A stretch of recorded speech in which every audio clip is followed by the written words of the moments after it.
On September 16th of 2023, without warning, the Earth began to hum. A low, strange vibration reverberated through the crust. This set off seismic alarms all across the globe. For 9 days straight, the planet was pulsing with this horrifying rhythm, and scientists had no idea what was going on. Meanwhile, the total disaster was happening in Greenland. It wasn't an earthquake. They knew that much. They could tell it by the rhythm. Since we all live on giant tectonic plates, they constantly move and slide on magma like icebergs on water. Sometimes as they move, they can rub against each other or collide or break. In any case, all this causes an incredible release of energy that sends shockwaves through the ground. That's when we feel the ground literally shaking, and it's what we call an earthquake.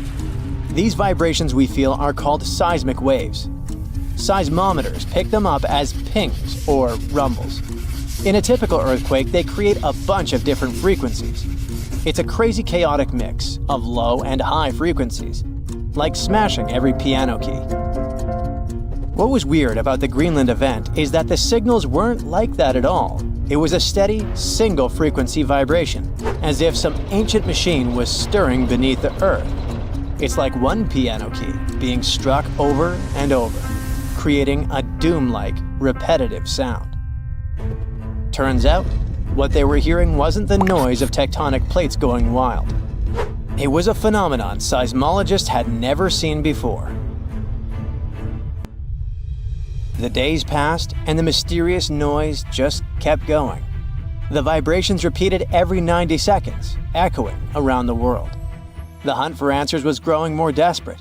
Seismologists had no idea what they were dealing with. They had to gather a huge international team of 68 people from 15 countries. All these scientists were gathering seismic data, satellite images, and doing some advanced math for several days, until they finally realized who the culprit was. Water. It all happened in a remote, desolate region of East Greenland. This place is full of fjords, narrow inlets of the sea between high cliffs, kinda like deep water-filled valleys surrounded by towering rocky sides. In this area, surrounded by jagged peaks and icy waters, the air was still. The landscape seemingly frozen in time. Nothing here changed much for years, until one day. A colossal landslide has unfolded in the Dixon Fjord. One of those steep mountainsides towering over the fjord at almost 4,000 feet high collapsed in a massive landslide. Picture a huge chunk of this mountain crumbling and crashing down into the fjord below. This sent a deluge of rock and ice crashing into the water. The impact was just apocalyptic, 882 million cubic feet of debris. That's enough ice and rock to fill 10,000 Olympic-sized swimming pools, or 10 Great Pyramids of Giza. And all this nightmare hurled into the water with such force that it kick-started a tsunami about 360 feet high, taller than the Statue of Liberty, into the air. What's crazy is that this incredibly powerful wave was trapped in the fjord by narrow cliffs, unable to escape. It's like water sloshing in a closed bathtub. For 9 days, the mega-tsunami continued to churn through it. That's why we heard this endless hum. It was a rhythmic back and forth of the water slamming against the walls. The shockwaves were rippling deep into Earth's crust, vibrations so strong that they were picked up by seismometers around the globe. This was a phenomenon so rare, so unprecedented, that it left scientists stunned. It turned out to be a perfect storm of elements. A glacier, weakened by years of warming, could no longer bear the weight of the mountain above. This collapse was inevitable, and the chaos literally shook the Earth to its core. And people often hang out in this area with cruise ships passing by. We're lucky that no lives were lost in the disaster. It was a close call though. A tourist ship stranded in the area just 2 days before narrowly escaped the tsunami's reach by pure luck. But it doesn't mean there were no losses. The waves destroyed a nearby Inuit site, which was there untouched for over 200 years. They also swept away the huts at a research station that were about 43 miles away. The vibrations traveled from Greenland to the South Pole in less than an hour. That just shows how dangerous events like this can be. And this isn't the only place where such catastrophes are happening. In the beautiful California community of Rancho Palos Verdes, the ground is shifting so quickly that it's tearing homes apart. The land there has always been kinda unstable. It has some unique geology. It's built on soft, clay-rich soil and sits on a geological fault line, which makes it prone to landslides. This means that this land is prone to slow, natural shifting over many years, even when no crazy weather is happening. It's been like this for decades, but usually it's slow and pretty manageable, like about a foot a year. Imagine a tree that you played with as a kid moving 20 feet to the left as you grow up. For decades, residents adapted. They built their homes on adjustable beams. This helped the houses to move with the land, and that strategy worked well until now. Recently, things have been getting much worse in the community.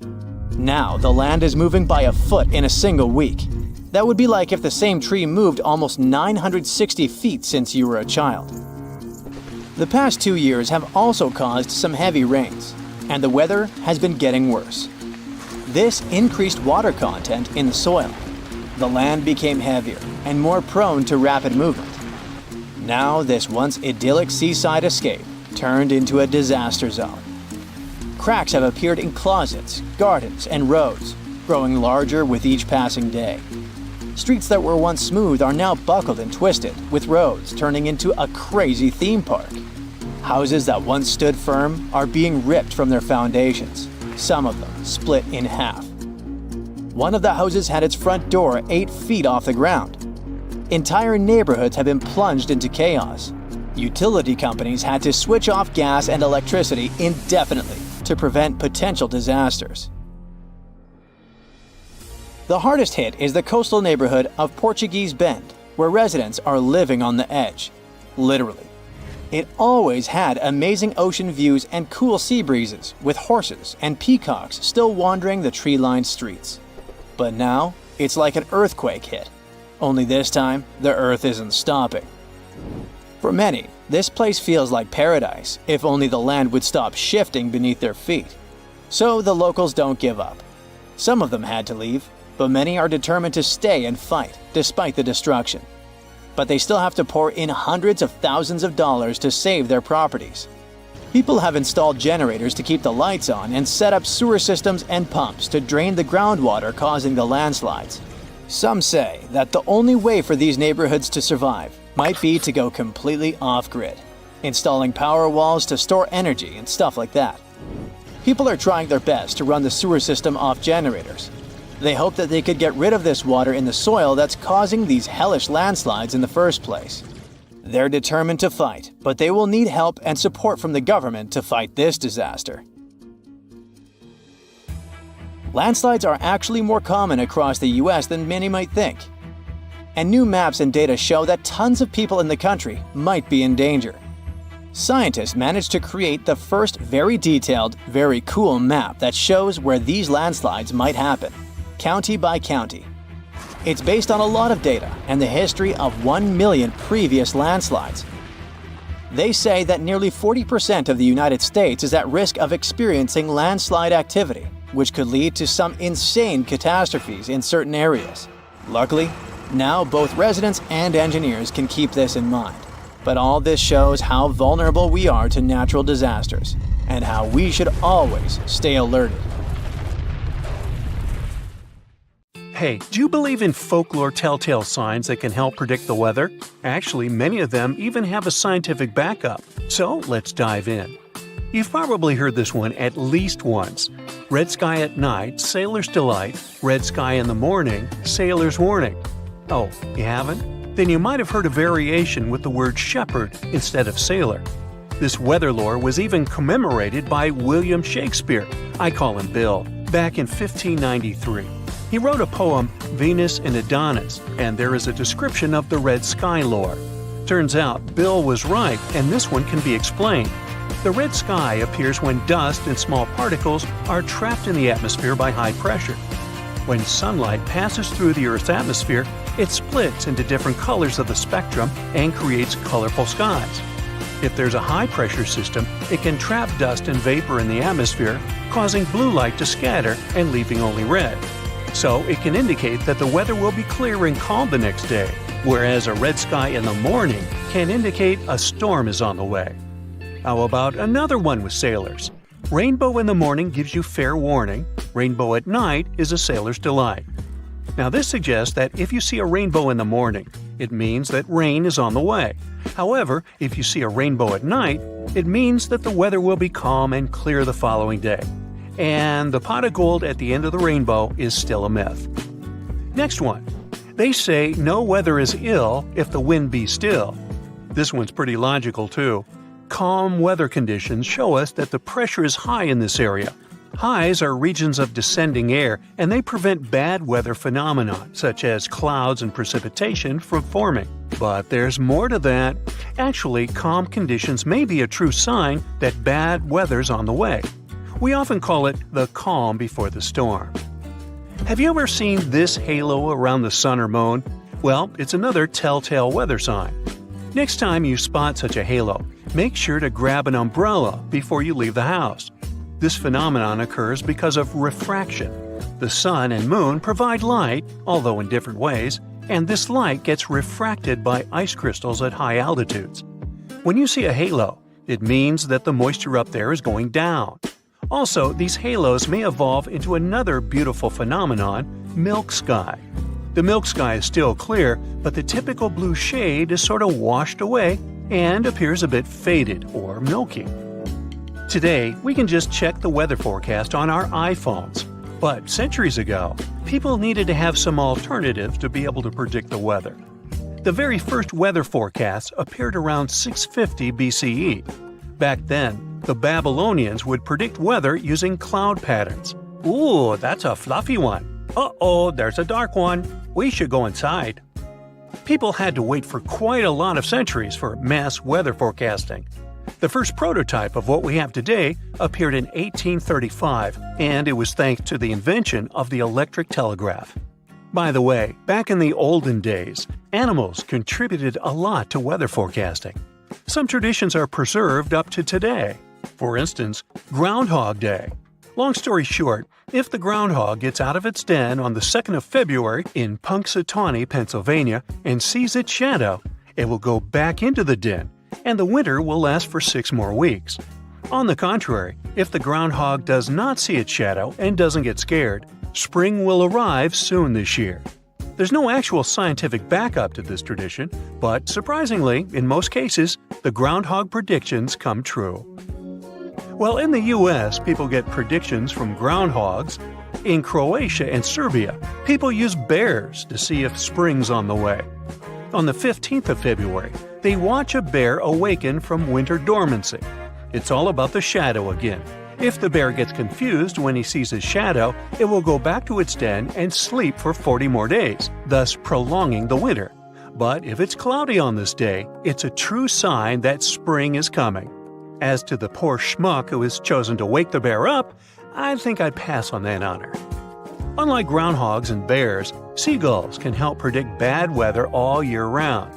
They say, "Seagull, seagull, sit on the sand. It's never good weather when you're on the land." These birdies tend to sleep on the water, so if they sense turbulent wind, they prefer not to struggle with it but avoid it. Therefore, they just land on the beach and wait. Smart! Rain before 7, clear by 11. Pretty common, but only partly true. The occurrence of late night and early morning rains may be due to the passing of a weather front.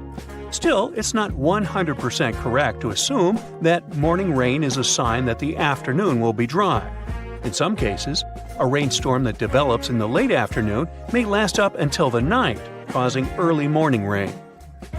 Now, cows could make good weather forecast reporters too. A cow with its tail to the west makes the weather best. A cow with its tail to the east makes the weather least. Thing is, they don't really enjoy it when the wind is blowing right in their faces, so they prefer to stand with their backs to the wind. Winds blowing from the west usually bring good weather, and those blowing from the east, on the contrary, are likely to provide unsettled weather. Voila! I told you, cows are cool. So, should you ever be in a pasture with cows, you will know what weather it will be in the next few hours, even if there's no coverage and you can't use your phone. Now, in case there are no cows, bears, or any other animals that are sensitive to the weather, you can use onions. Yep, you heard that right. Even onions can predict the weather, and these guys actually predict long-term conditions. Here's a nice rhyme. Onion skins very thin, mild weather coming in.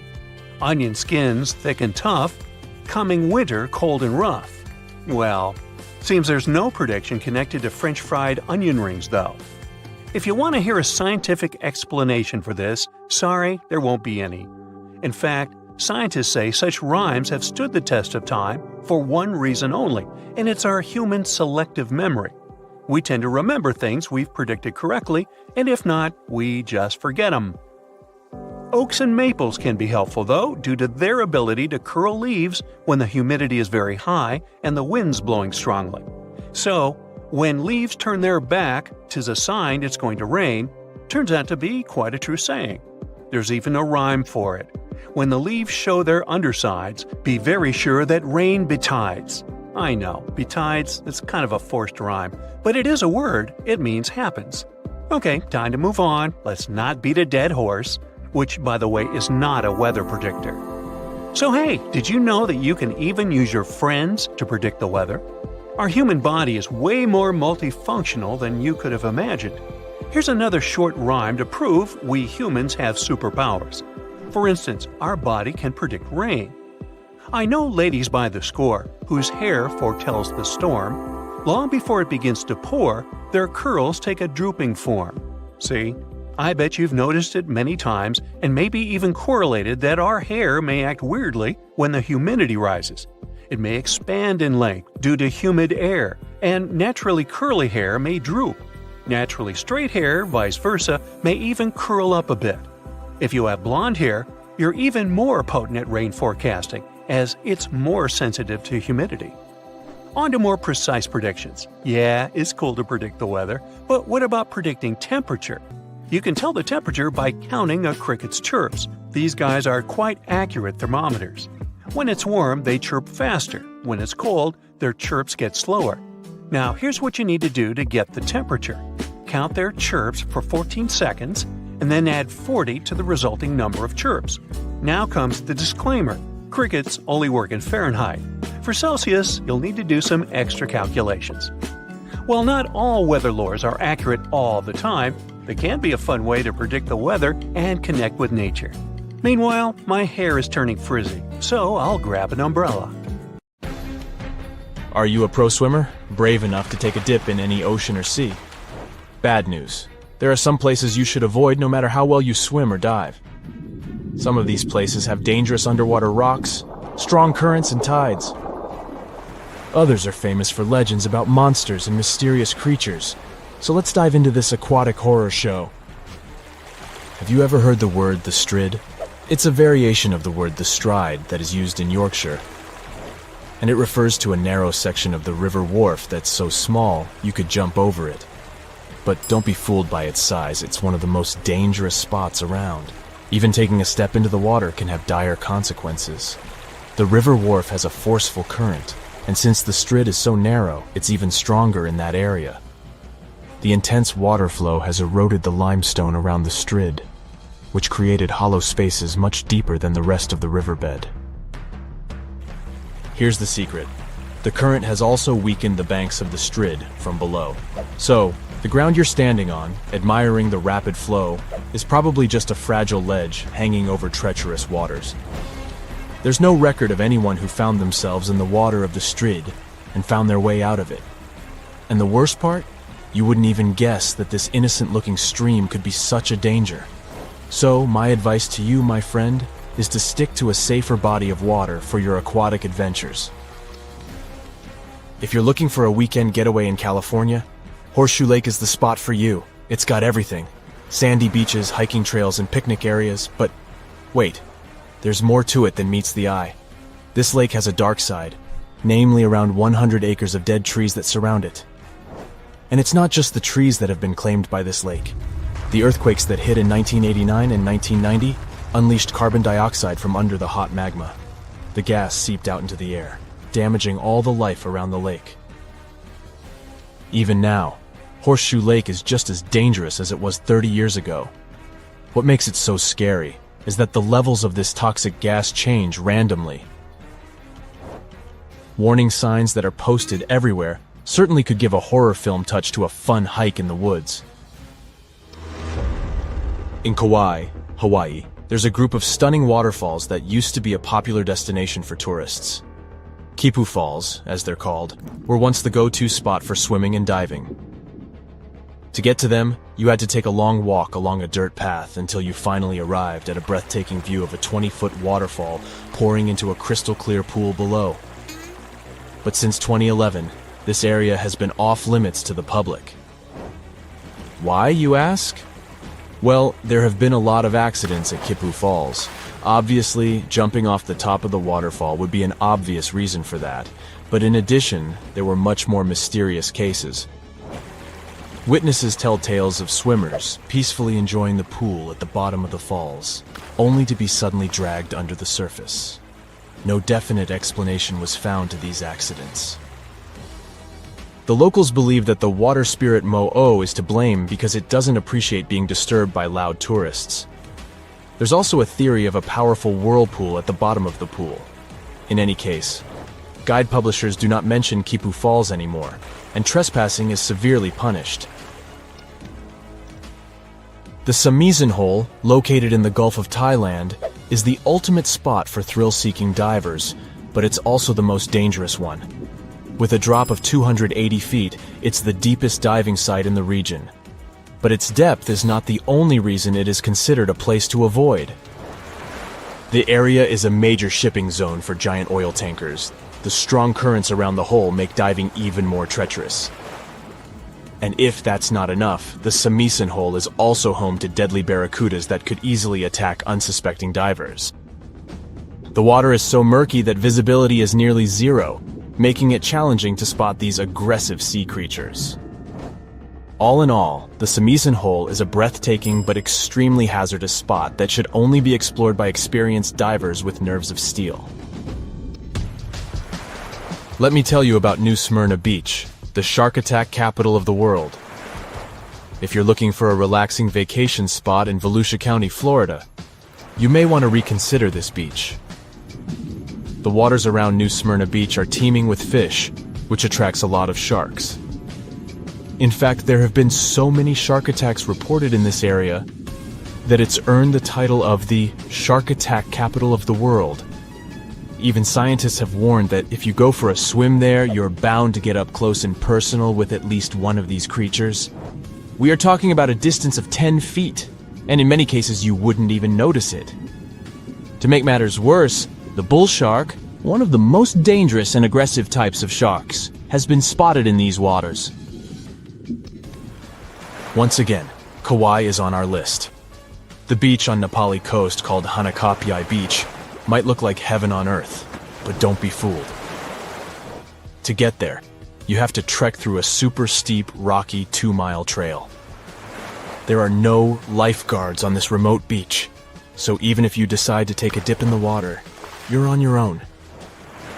The biggest threat to your safety is the incredibly strong rip currents. They are almost always present because there are no reefs to shield the shore. And if someone gets caught in one, there's no safe place to swim to for miles. The nearest safe beach is 6 miles away. Trust me, this beach doesn't have the best track record in terms of safety, so it's highly advised that you stay out of the water if you end up at this beach. Let me tell you about a place that looks like it's straight out of a horror movie.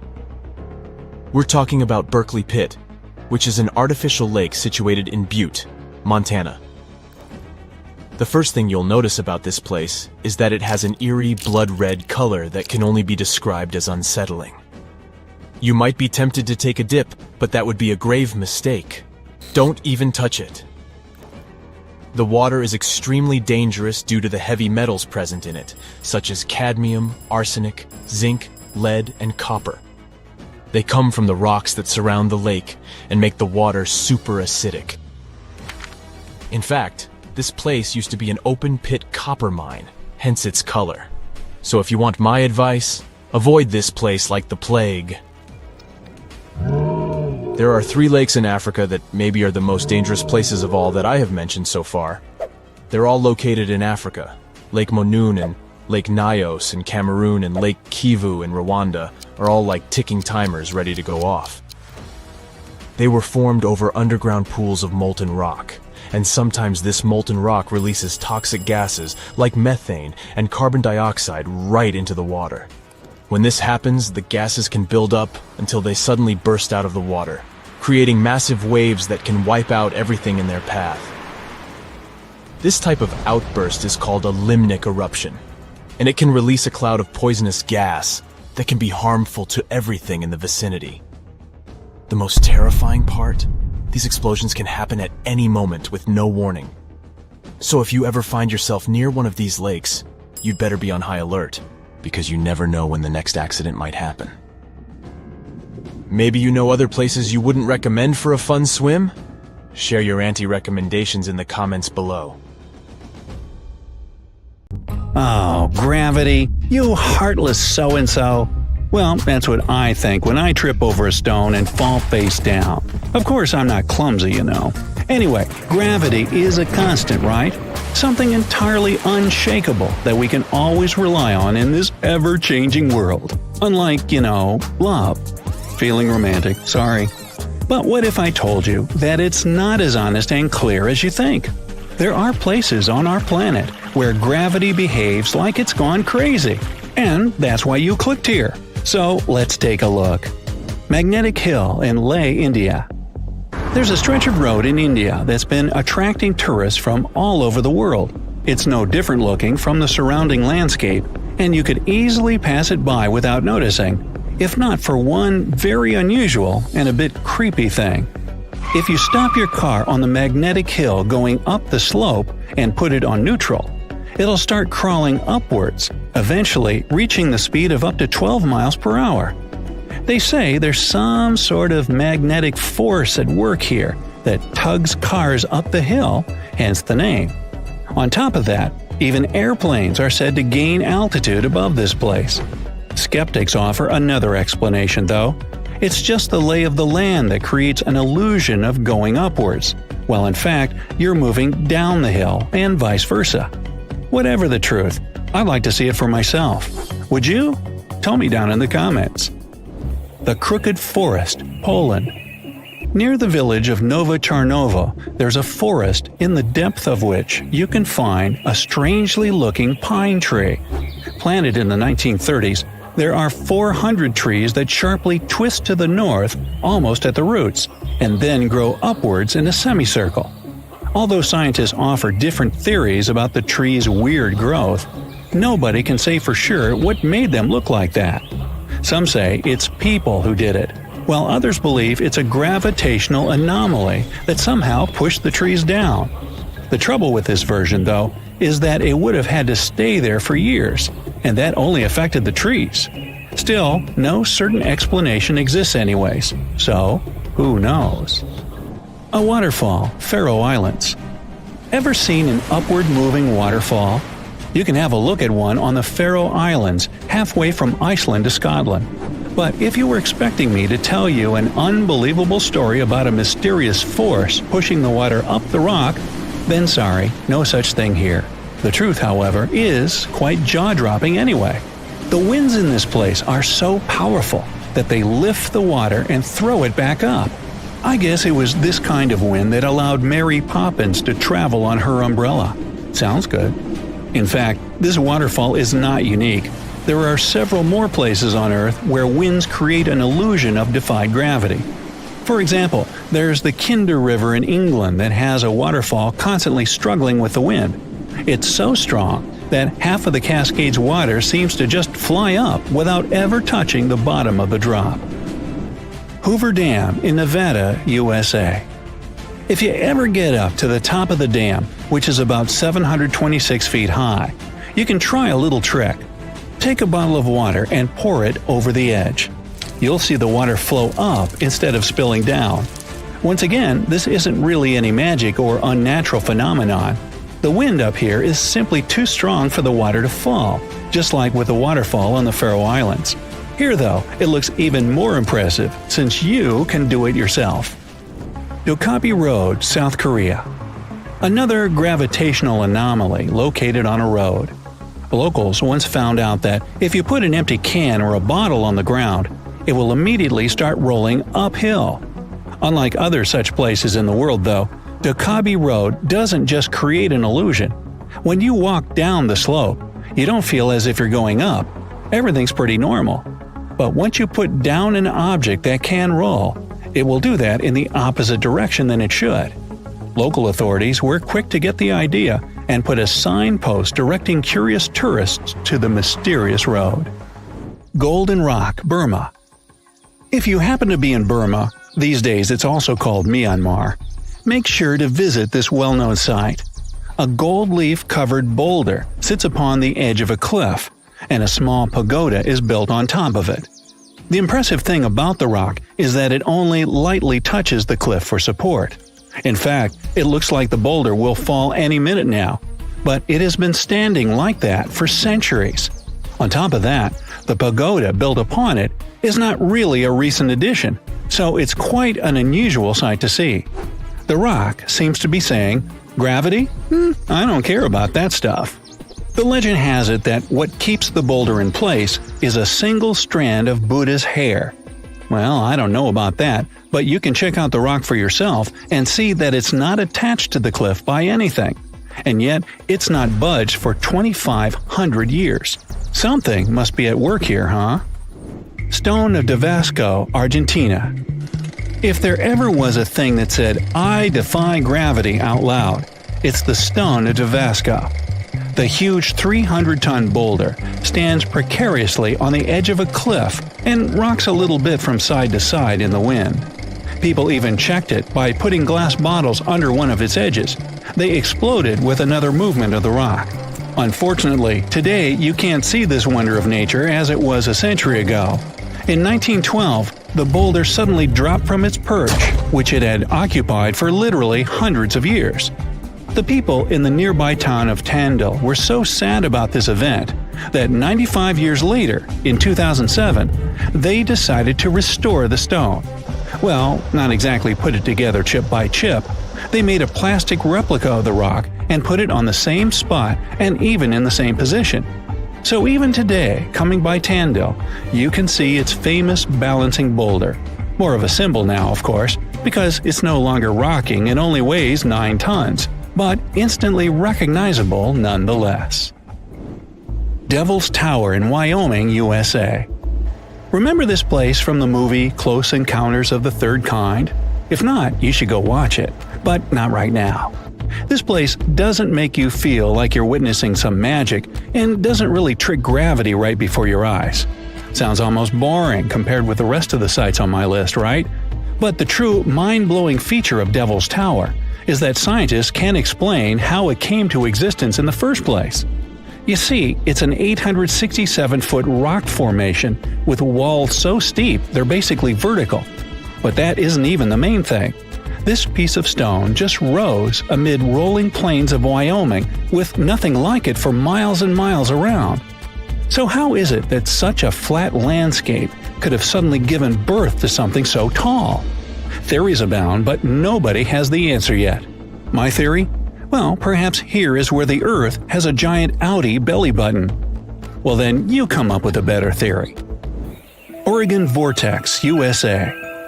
The House of Mystery in Gold Hill, Oregon amazes its visitors with gravity-defying effects. You can't stand straight there, always leaning to the side and having to hold on to something for balance. Balls roll upwards. And there's also a broom that stands perfectly still wherever you put it, unlike virtually everything else in this shack. The local Native American tribes called this place the Forbidden Ground, even before the house was built there, and they avoided approaching it. The owners of the shack, though, decided to turn it into an attraction, and they succeeded. They created an atmosphere of mystery around the place and spread the news about it in newspapers and later on the internet, and voila, a perfect anomaly is made.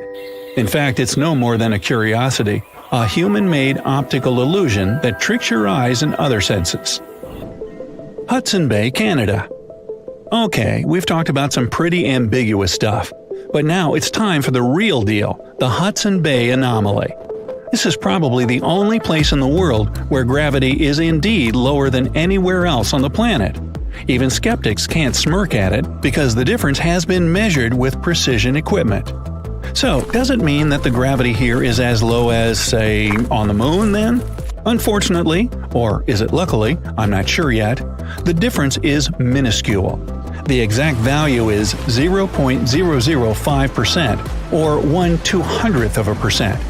You won't be able to feel it even if you try your hardest, but it's still there. Scientists say this anomaly exists because of the ice sheet that covered the area about 10,000 years ago. It compressed the rocks so much that they still can't fully recover, shifting the gravitational field in Hudson Bay. Sometime in the future, though, the gravity will return to normal in this area as well. No moonwalk for me then. Well, this happened in June 2009. People in certain areas in Japan left their homes after a heavy downpour, only to find fish, frogs, and tadpoles everywhere. Fields, roads, lawns, rooftops were littered with these aquatic creatures. One man was shocked to see 13 carp on and around his truck. Apparently, he stopped to count them. No one knows for sure where the bizarre rain came from, but the most popular theory claims that a powerful waterspout picked up all these creatures. Then it carried them through the upper atmosphere and dropped the animals on the unsuspecting people below. Shelf clouds look like something from a sci-fi movie. They form when warm and moist air gets caught in a thunderstorm updraft. These ominous clouds most often mean a storm is coming.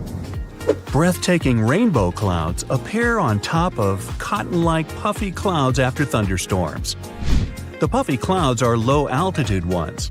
They usually hover at a height of around 6,000 feet. When the water vapor they contains condenses, the resulting droplets act like prisms. This forms multicolored caps over the clouds. Morning glory clouds are extremely rare. They look like massive tubes stretching across the sky. They can snake for more than 600 miles, sitting relatively low. Most researchers agree that these clouds appear when an updraft squeezes through the cloud. This creates the signature rolling appearance. The cool air at the back of the cloud makes it sink downward. The best, but not the only place to see morning glory, is Australia's Gulf of Carpentaria. If you decide to travel there to see these clouds, choose a period from late September to early November. It was 2012 when the sky turned first ominous dark, then yellow. After that, blue gelatinous balls started to fall to the ground.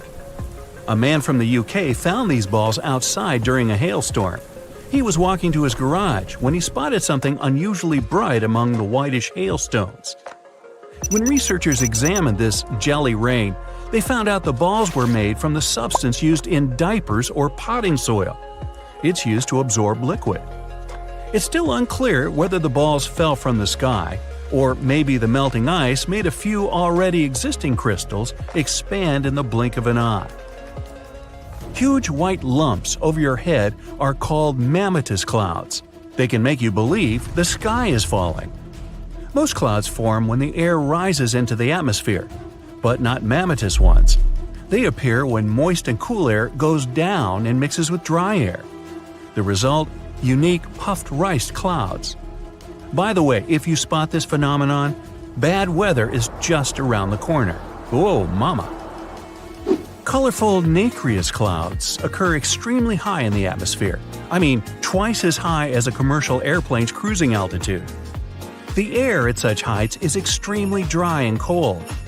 Ice crystals in nacreous clouds are much smaller than those that form more common clouds. They scatter light in a different way, and this gives the clouds their mother-of-pearl appearance. Blood rain looks more terrifying than any horror movie. But in reality, there's nothing strange or unnatural about this weather phenomenon. People have known about such scarlet-tinted rains since the time of ancient Rome. Sometimes powerful winds lift red dust into the atmosphere and carry it far, far away, to another galaxy. In the end, this dust gets mixed with clouds, which colors the rain. By the way, dust from coal mines can make the rain black. Pollen is responsible for yellow rains, and some other kinds of dust can turn the rainwater white. In Australia, it sometimes rains spiders. That's because these creatures can balloon. That's a highly unusual way of traveling. A spider climbs to the very top of a tall tree or shrub, and then it spins several strands of silk. These strands help the spider to be carried away by the wind. It's not easy to spot ballooning, but sometimes, if the weather is especially damp and unpleasant, mass ballooning happens, and then you can't help but pay attention. Millions of spiders set off on a journey to find another place with better conditions. It may seem like it's snowing outside, but no, those are spiders drifting down to the ground. Ever see huge round disks in the sky? Most likely, those were lenticular clouds. They usually form over large and high places like mountains or hills. When strong winds bump into some barrier, this creates an air wave. The air kind of wraps around the obstacle, and the higher the barrier is, the colder the air that's rising over it becomes. At some point, the moisture it contains turns into water droplets, and they form the unusual clouds. Lenticular clouds can look like waves, a pizza, or even a stack of pancakes. How yummy! Volcanic tornadoes are possibly one of the most terrifying natural phenomena. When a volcano erupts, it spews red-hot rock and ash high into the air. As for solid lava pieces and hot gases, they travel down the volcano slope. When this flow moves down, some of the trapped gases begin to rise and spin at the same time. They get squeezed by the surrounding air, which makes them spin faster and faster. That's how a volcanic tornado gets born. Luckily, this phenomenon has a very short lifespan. On March 19, 2018, the inhabitants of Alabama had to run for their lives. Otherwise, they would have been hit by huge chunks of ice falling from the sky. It was the infamous hailstorm that caused millions of dollars worth of damage. After the hailstorm, the area looked gloomy. Broken shop windows, smashed car windshields, busted billboards, holes in the roofs. At least, researchers got excited when they found a hailstone near the town of Coleman. This softball-sized monster was more than 5 inches across. No wonder it set a new state record. Cylindrical snow donuts occur when a wind gust decides to make a snowball. It starts to roll some snow across a snowy area. If it were a real snowball, it would eventually become too heavy for the wind to move. But the snow donut's center is hollowed out. This happens because its inner layer is too thin and is blown away when the donut is formed. This makes it lighter than a snowball, and that's why it also rolls farther. Unfortunately, you just can't go and find snow donuts. They're rare because they need very precise conditions to appear. Moonbows are a much rarer phenomenon than rainbows. They're caused by moonlight rather than direct sunlight and occur only when the moon is near full. Moonbows are dim and often seem to be white, but it's just an illusion. The human eye is just not sensitive enough to catch all the colors. Lightning balls are small, floating spheres of light. They can be orange, yellow, or even red. Sometimes lightning balls descend from the sky. In other cases, they appear out of nowhere, hovering several feet above the ground. They don't emit any heat or produce very little sound. Lightning balls can bounce off objects. If they come across something electrical, like a TV, they usually disappear with a quiet pop, leaving behind the smell of sulfur. But lightning balls can also start fires or explode. Scientists believe lightning balls might be connected with thunderstorms, but there's no solid proof yet. Fog bows are almost white, pale blue on the inside, and faint red on the outside. You have higher chances of seeing a fog bow over the cold sea or ocean when warm air comes into contact with much colder air. This phenomenon also occurs when the sun is bright. and the fog is thin enough for the light to get through. Pele's hair is thin lava threads. They look golden and pretty, but don't even think about picking them up. Yeah, they can harm you. The wind sometimes catches small droplets of lava coming from active volcanoes. These droplets get carried miles away from the vent. They get stretched into super thin glass wires, also called hair lava. Some strands can be as long as 6 feet. In March 2018, those who looked up in the sky in northern Nevada saw one of the rarest and most bizarre clouds ever. It was a horseshoe cloud. Such a vortex happens when a flat cloud travels over a column of warm, rising air. This air not only gives the cloud its impressive shape, but also adds some spin to its movement. But you've got to be quick. Horseshoe clouds are very fleeting and usually last for only several minutes. Frost flowers bloom on young sea ice in the Arctic Ocean or on thin lake ice. They're fragile and delicate ice crystals. These structures grow during temperature changes. They draw moisture from the ice surface and rise, capturing bacteria and salt. You can find frost flowers in Antarctica too, but wherever these crystals grow, people know disappointingly very little about them. Still, they're awfully pretty. People stop their cars on the highway, get out of them, and lift their heads in wonder. In the cities, everyone takes to the streets. Balconies and rooftops of houses are full of people staring at the moon in shock. It's red. Some people scream that it's the end of the world. Some seek shelter. Indeed, the usual white moon now looks like it's been doused in red paint. There's no need to be afraid if you see such a thing. On the contrary, enjoy the view, because you have witnessed a rare astronomical phenomenon. This is a total lunar eclipse. Here's the sun. It's in the center of our solar system. Mercury, Venus, and here's Earth and the moon. The Earth takes 365 days to orbit around the star. At the same time, the moon revolves around the Earth and completely orbits our planet in 27 days. The Earth creates a shadow zone, and sometimes the moon passes through it. The shadow is cone-shaped and gradually narrows. The moon is 238,000 miles away. That's like 9 lengths of the equator. At this distance, the width of the shadow is about 2.6 times the width of the moon. When the moon is in this zone, direct sunlight doesn't reach it. That is, it should have disappeared, but instead, it becomes red. All because the sun's rays pass through the Earth's atmosphere. They scatter, and most of the blue light disappears. But the red and orange rays continue and hit the surface of the moon. Voila! You see a phenomenon called the blood moon. By the way, this curvature of light occurs at sunsets and dawns. The atmosphere scatters the blue light, and you see a red and orange sky. If you were standing on the surface of the moon during a total lunar eclipse, planet Earth would be exactly between you and the sun. So you would be able to observe the solar eclipse. The surface of the Earth would become entirely dark for you. All you'd see would be the sun's corona illuminating the edges of the planet. The Earth from the surface of the moon is almost the same size as the moon from the surface of the Earth. Such a red eclipse of the moon is rare because several factors must coincide. One of them is that the moon must be full. Usually, you can see 2 total lunar eclipses a year. In 2038, you'll be able to see 4 such eclipses. And the eclipse itself can last up to 108 minutes. But this is rare, and the last time such a long blood moon was seen was in 2000. Many years ago, people didn't know so many facts about our satellite, and the sight of a red moon frightened them. It was a bad sign and a harbinger of trouble. People who knew the schedule of eclipses could take advantage of it. For example, Christopher Columbus had an astronomical almanac and knew when the next lunar eclipse would occur. He frightened the inhabitants of the Caribbean islands when he predicted the red moon.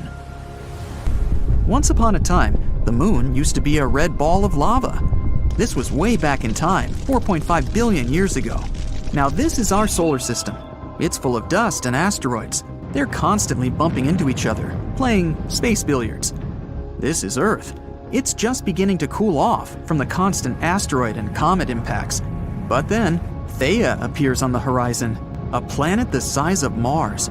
It had a chaotic orbit and was approaching Earth in a spiral. A collision was inevitable, and at one point, one of the biggest crashes in our solar system occurred. Theia struck the Earth at an angle. It ripped out part of the Earth's crust and threw it into space. The Earth, in turn, absorbed part of the planet that rammed it. The debris from the collision circled the Earth for a long time.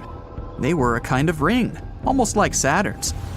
Debris in orbit collided and piled up around a common center of gravity.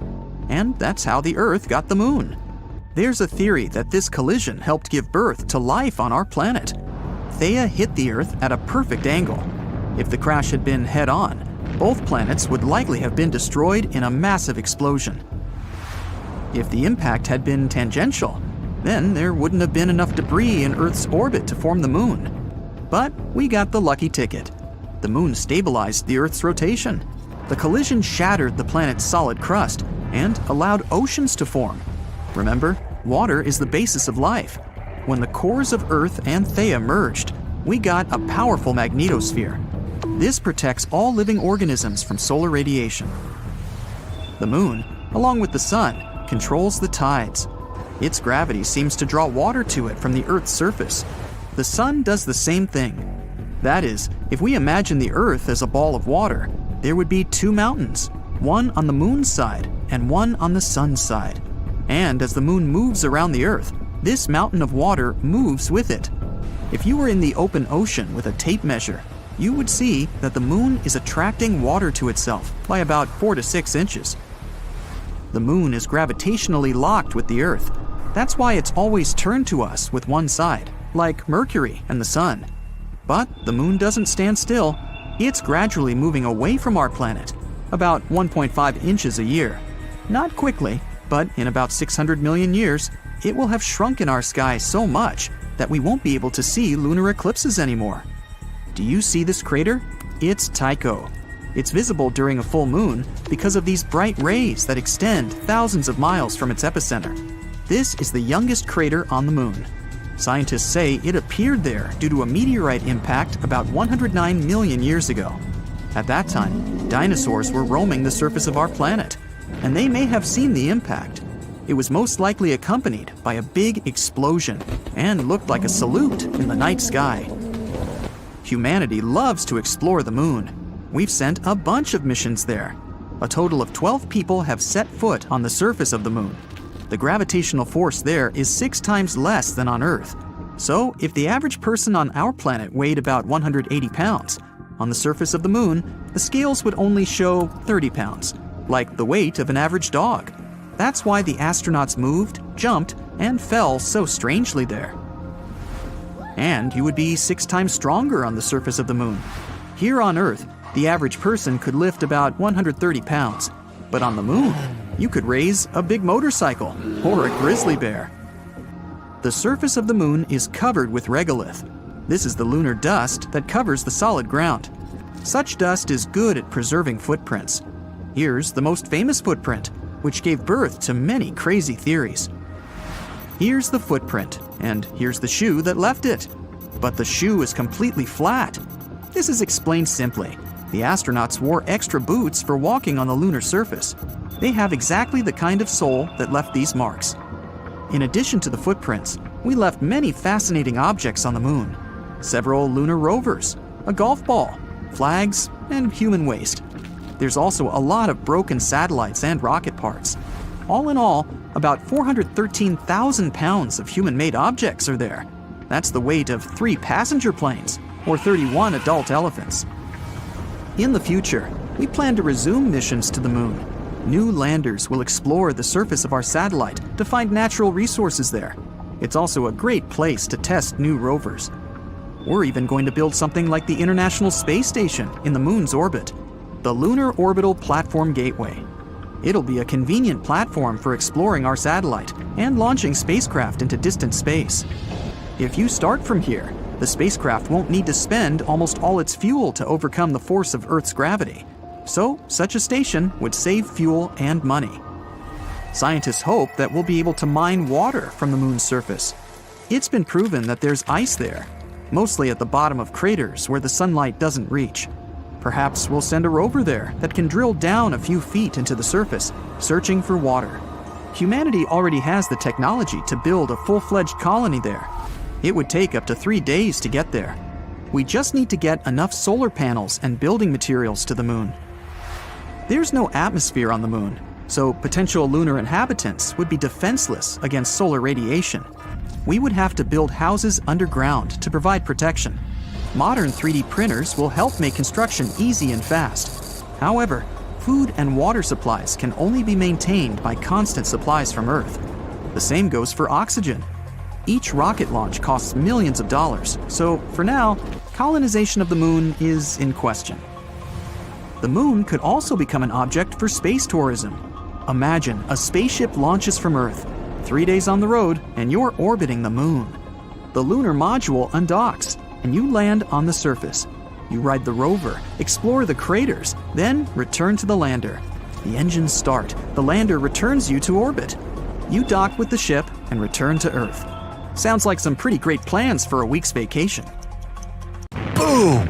This word isn't nearly enough to illustrate the explosion, the most powerful one you've ever seen. And what's most important, it's a lake that's just blown up. Hey, all you wanted to do is light up some fireworks in this picturesque place. But you must have totally missed the danger strictly no fire warning sign along the way. And now, the wall of fuming water is quickly closing in on you. But first, let's rewind to the beginning of the whole thing.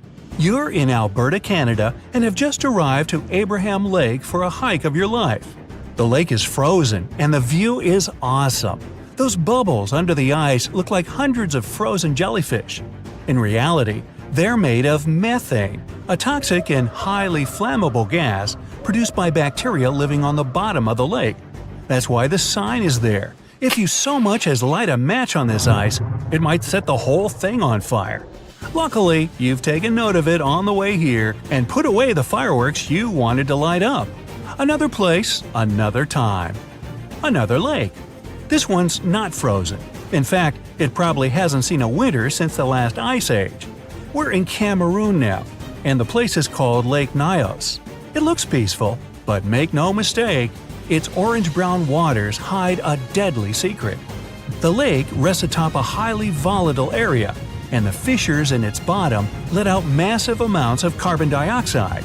When the ground shifts, this gas spills out of the lake and flows miles around it. The concentrations are so high that one breath of it would make you faint, and you'd have zero chance of waking up. You get the picture. But the most sinister thing about it is that the CO2 doesn't have a smell or color, so you wouldn't even see it coming.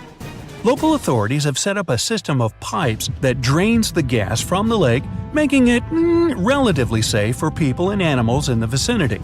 And another toxic lake, Kivu, on the border of Congo and Rwanda, has even been made to provide energy for millions of people thanks to its gases.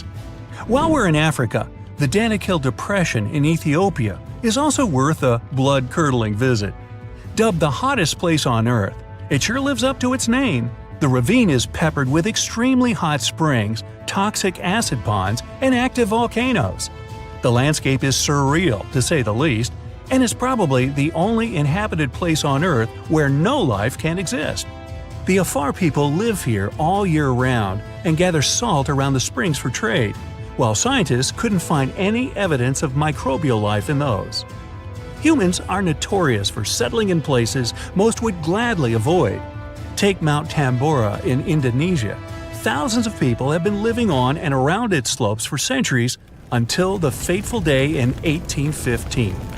Tambora is a volcano, and that year it decided to erupt, resulting in a blast that obliterated everything on the island and was heard almost 1,000 miles away. It spewed out so much volcanic ash that it fell in sheets on the surrounding isles and caused a year without a summer in the whole northern hemisphere. It was the most powerful eruption in the last 10,000 years, and Mount Tambora became as much as 5,000 feet lower after it. But back to our time. There's an island you won't be allowed to visit, but I bet you wouldn't want to anyway. The Snake Island in Brazil is home to thousands of snakes, as its name implies. The moment you step on its soil, you're in grave danger of being bitten by a viper. The island is also the only place you can meet a golden lancehead viper, the encounter of a lifetime, literally. This place is so dangerous that Brazil has banned tourists and any other visitors from it unconditionally. Okay, gotta go. Now, get your warmest clothes on and don't forget a fur face mask. We're going to Omiak in Russia. It's a small town in the far north that's often called the coldest place on the planet where people still live. The only place with a lower average temperature is Antarctica, and that's saying something. In the winter, if you so much as forget to put on a sweater, and a fur coat, you'll get frozen to the bone in mere seconds. Temperatures here drop to the chilling minus 96 degrees Fahrenheit. Fresh fruit turns to chunks of ice in minutes and becomes so hard you could drive nails into wood with an apple here. Now, before you freeze in place, let's go somewhere no boat will take you. The Skeleton Coast in Namibia. No, really, you can only drive or fly in here because boats and ships won't go near the place. The waters are treacherous, sudden gales toss vessels around, and sharp rocks hiding underwater are all too happy to ram into their hulls. The coast itself stretches for hundreds of miles and is divided into southern and northern parts. Visitors on all-terrain vehicles are allowed freely into the southern part, but only about 800 people a year can get to the northern one, and only with guided tours. People are known to have been lost in this desert forever, and it's a daunting place to go. It got its name from numerous animal carcasses found here. Still, about 50,000 indigenous people managed to survive in this place, along with adapted animals, lizards, hyenas, and even elephants. Now, you'd expect a living destruction machine anywhere but the heart of Europe. Naples, one of the most famous cities in Italy, is built on top of an active supervolcano. In 2018, scientists noticed this monster of a mountain was building up magma in its depths. They say it isn't likely to erupt in the near future, but there's a smaller yet no less dangerous volcano just a few miles off, the infamous Vesuvius.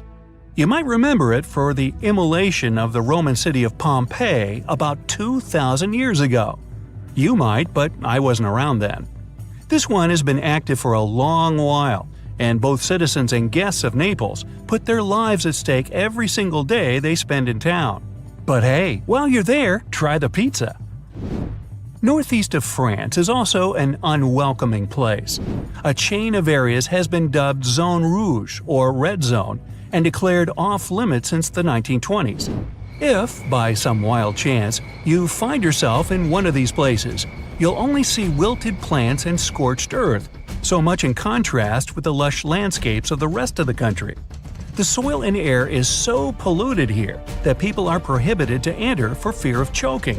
And in any case, nothing can live in the red zone at the time. There's an inhabited island in Japan that was once closed for air travel for 8 years. Miyagi-jima is basically a volcano on whose slopes people live. It has been erupting roughly every 20 years, and the latest eruption was in 2000.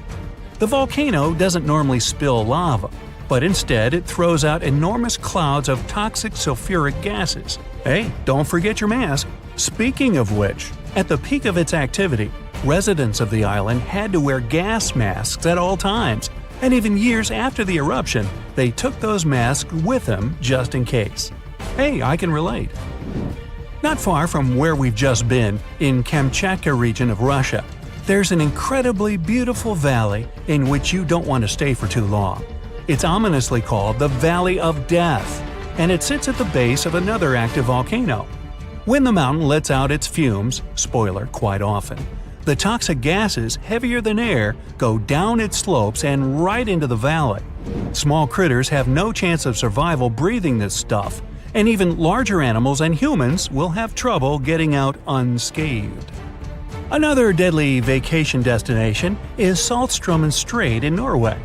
It looks serene and beautiful, and you can almost feel it inviting you to take a dip and bathe in its waters. Don't do that though. Every 6 hours, the calm strait turns into a roaring mass dotted with huge and powerful whirlpools. It's all because of a tidal current between two fjords the strait is connecting.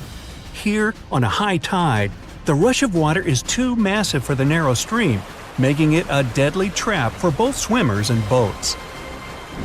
Now, over in Bolivia, there's a 45 miles long road that only the bravest dare to traverse.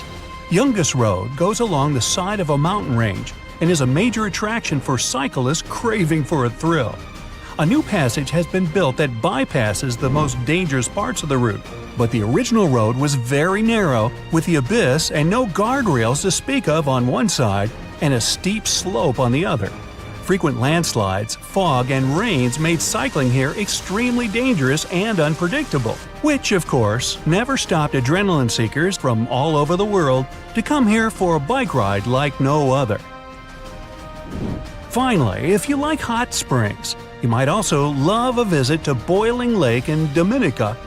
Located in a national park, it's a cavity filled with constantly boiling water from the rivers in the vicinity. It's kept hot by the extremely hot springs of toxic gas, and the fumes above the surface are also toxic. The lake attracts tourists, but getting too close to it might prove really dangerous. It's known to burst, flooding the surrounding area with clouds of gas. Now, in the unfortunate situation where you may be in danger of having a run-in with one of the many dangerous animals, the last thing you want to worry about is not being able to see them. Let's take a look at some of these sneaky hunters who have mastered the art of camouflage. You know what an anagram of the word sneaky is? Try snaky. Yup, snakes definitely have the ability to bite you before you even know there's one nearby. And wow, do they like to bite us! There's an estimated 4.5 million people bitten by snakes each year. Unfortunately for humans, the snake with the highest venom yield, which is the amount of venom held in the venom glands at a time, is also an expert in discreetness. Allow me to introduce you to the gaboon viper. Nope, stay back. This species of snake can be found in the subtropical forests and savannas of Western Africa, including the Ivory Coast, Ghana, Guinea, Liberia, Sierra Leone, and Togo. That's a lot of snakes. They typically grow to a length of about 4 to 6 feet and can weigh from 20 to 25 pounds. This makes it one of the largest and heaviest vipers. And I'm not just saying this for dramatic effect, but the species also has the largest fangs of any venomous snake. They often measure 2 inches long or more and fold up against the roof of the snake's mouth when not in use. Have I made the gaboon viper sound terrifying? If I'm yet to do so, now might be a good time to let you know that the creature has enlarged scales on its nose that look like a pair of horns, just to go along with its wide triangular head and vertical slit pupils. Ooh. As an ambush animal, the creature likes to make the most of its brownish-gray mottled scales. The Bitis gabonica, its real scientific name and not a joke, is a nocturnal hunter and will lie perfectly still underneath leaves or plants on the forest floor and wait for its prey to pass by before striking. The snake is carnivorous. Its diet mostly includes rodents, birds, frogs, and lizards. Yum! Its hunting ability greatly benefits from this knack to blend in seamlessly with its surroundings. This even makes them capable of taking down larger animals, such as mongooses and hares. Needless to say that if you do manage to spot a gaboon viper while strolling around Western Africa, there are only 2 things you need to think about. The first thing, don't pet it. Actually, run away from it. Although slow-moving and sluggish, these snakes do have one of the fastest bite strikes around, and their head can move between 175 and 200 miles per hour during an attack. Oh, and the second thing is that maybe you should hire someone to walk ahead of you just in case. Thankfully though, bites from the creatures are very rare, as the gaboon viper is much calmer than other dangerous snakes, such as the puff adder or black mamba. This doesn't mean you shouldn't be careful.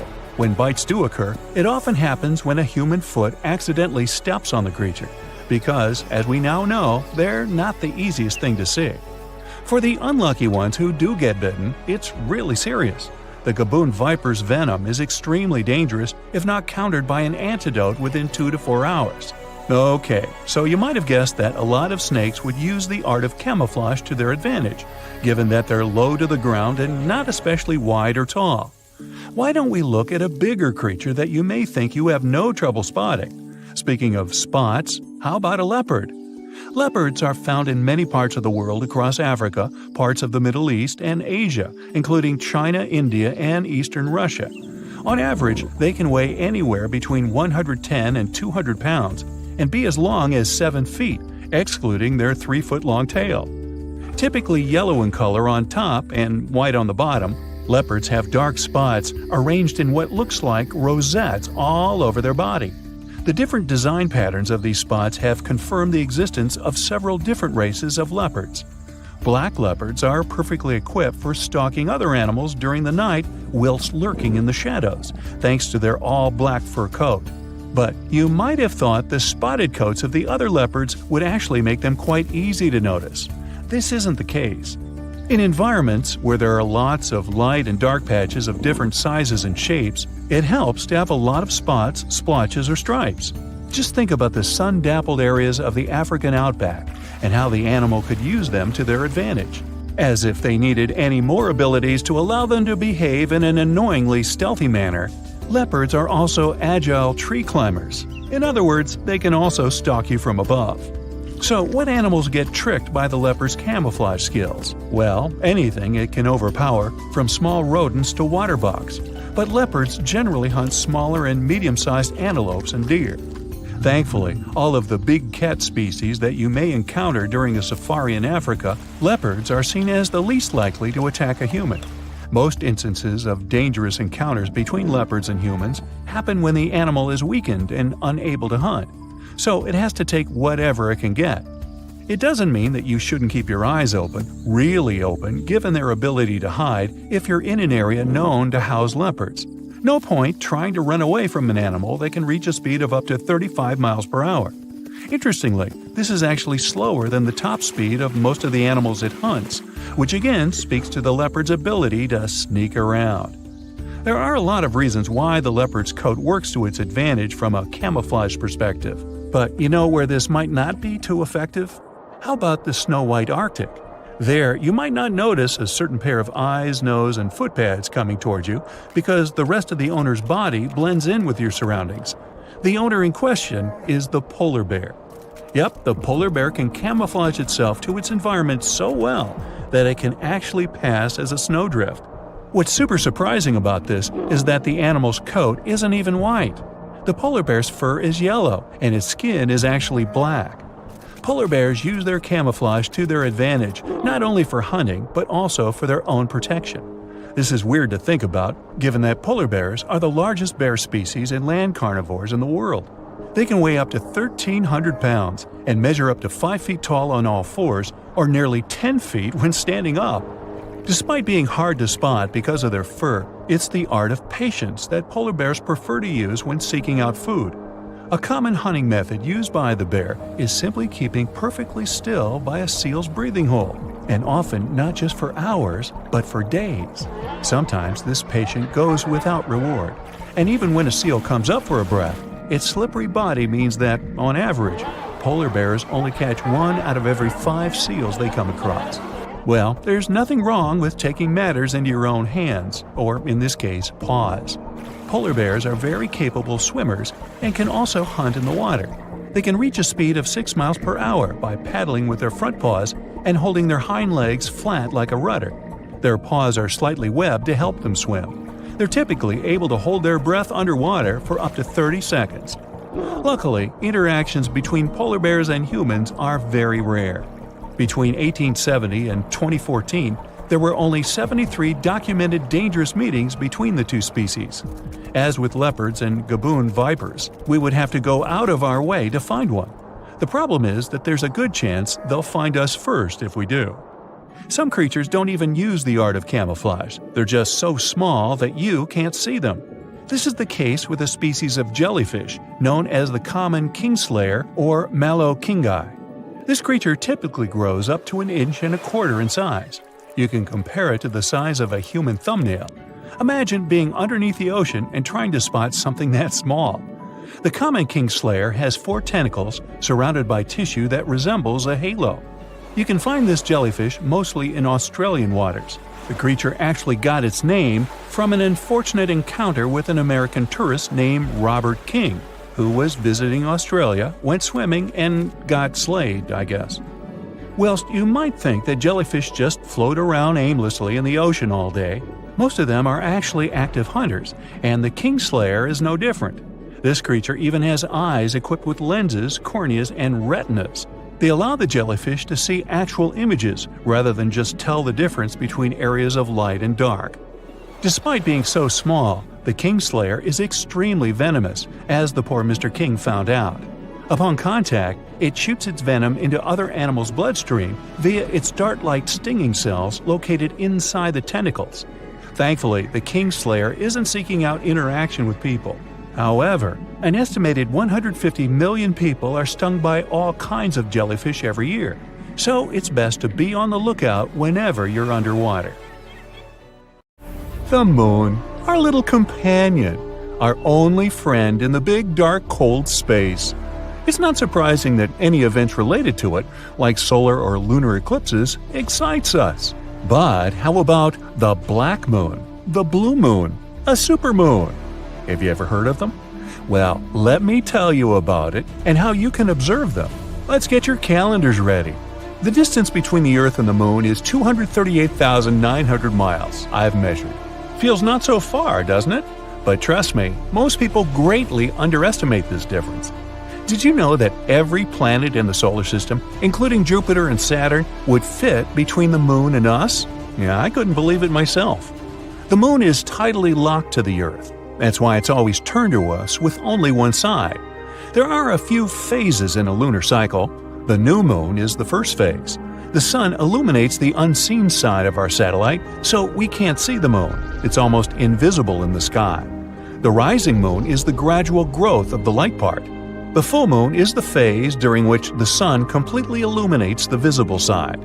The descending moon is a gradual waning of the light part.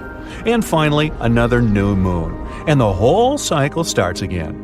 There are 29.5 days in a lunar cycle, so it takes around a month if we're not talking about February.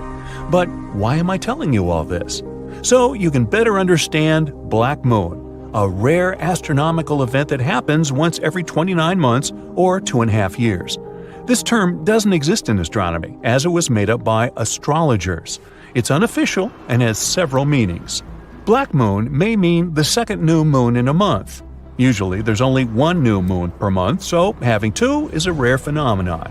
It's caused by a slight discrepancy between the lunar cycle and the Earth's annual one, something like leap years. Black moon can also mean something else. For example, usually there are only 3 new moons per one season. Basically, one new moon every 30 days. However, if there are 4, the black moon means the third one. There are also some less popular meanings. For example, that's what people call February without a new or full moon. This happens about once every 19 years. But what's so special about it? The satellite is wholly hidden in the sky during a regular new moon.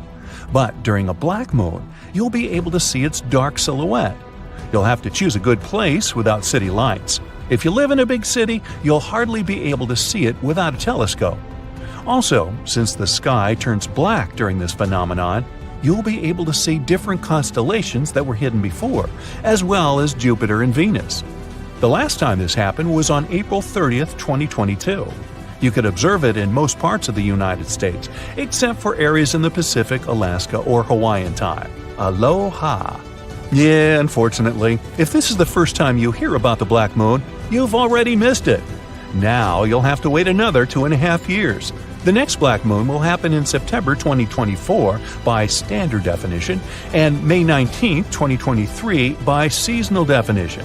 But hey, don't worry. You can always see another astronomical event once upon a blue moon. Now, I'm not mocking you, I'm being serious. You can still see the blue moon. Well, not literally, of course. The moon won't turn blue. That's just what astrologers call the second full moon in a month. The black and blue moons are similar by definition, but they're actually the opposites. If the black moon is a rare second new moon in a month, the blue moon is a rare second full moon. They also both happen every 29 months. Not so rare, right? Kind of ironic that this event was called the blue moon. folklorist Philip Hitchcock assumed that the calendrical meaning of the term blue moon was first invented by the Maine Farmer's Almanac in 1937. Now, another interesting astronomical event is called the supermoon. Stock up on telescopes and look for some hills, because you'll see an exceptionally bright and large moon, like the one we only see in movies. What exactly does a supermoon mean? You see, the moon doesn't revolve around the Earth in a circular orbit. Its orbit is elliptical, and the place where it's closest to the Earth is called perigee. A supermoon is a phenomenon that occurs when the full moon coincides with the perigee. Because of this, it seems to us especially large and bright. It looks 14% larger in diameter and 30% brighter than usual.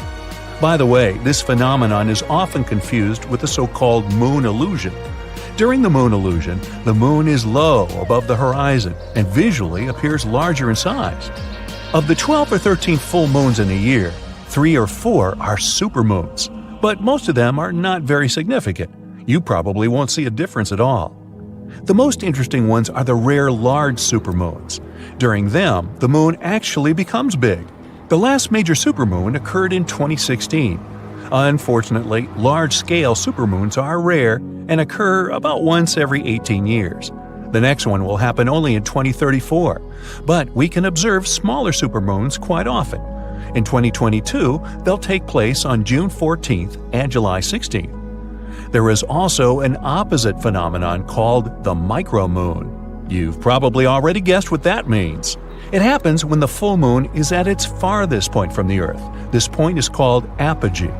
The next micromoon in 2022 will take place on June 29th. In 2023, we'll be able to observe it on January 7th, February 5th, and August 16th. Of course, you don't have to follow each of these events.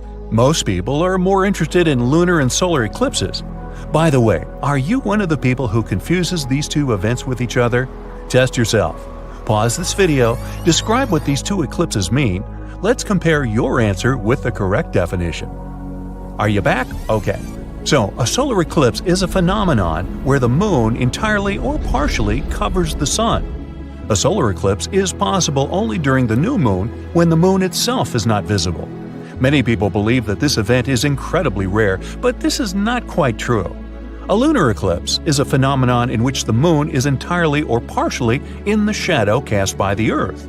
The lunar eclipse can only happen during the full moon when the proximity of the moon is on the node of its orbit. If you guess right, well done. If not, hey, don't worry, many people confuse them. In 2022, a partial solar eclipse will occur on October 25th. It'll be visible in Europe, South and West Asia, North and East Africa, and the Atlantic. As I mentioned, a total solar eclipse is not as rare as many people think, but the problem is that it's not always visible from any part of the planet. So, if you want to see this event, be sure to look for their calendar and see from which parts of the Earth you'll be able to see it. And don't forget the special glasses. Lunar eclipses occur much more often, though. Partial lunar eclipses happen almost every month, but the total lunar eclipse in 2022 will take place on the night of November 7th to 8th. You'll be able to see it in almost all parts of the world except Africa. I hear that the zebras are not happy about this. The moon is a genuinely fascinating satellite. You think whatever, it's just a small rock ball. But in reality, there are so many interesting things connected to it. What rare lunar events have you seen or want to see in your life? Have you observed any rare and interesting astronomical events? Be sure to share in the comments. This spiky tree knows how to shoot, so you better stay away from it. It's called a sandbox tree, and you can find it in Amazonia. Initially, its seeds are formed in the shape of a small pumpkin. As time goes by, they harden and mature. But here comes the fun part.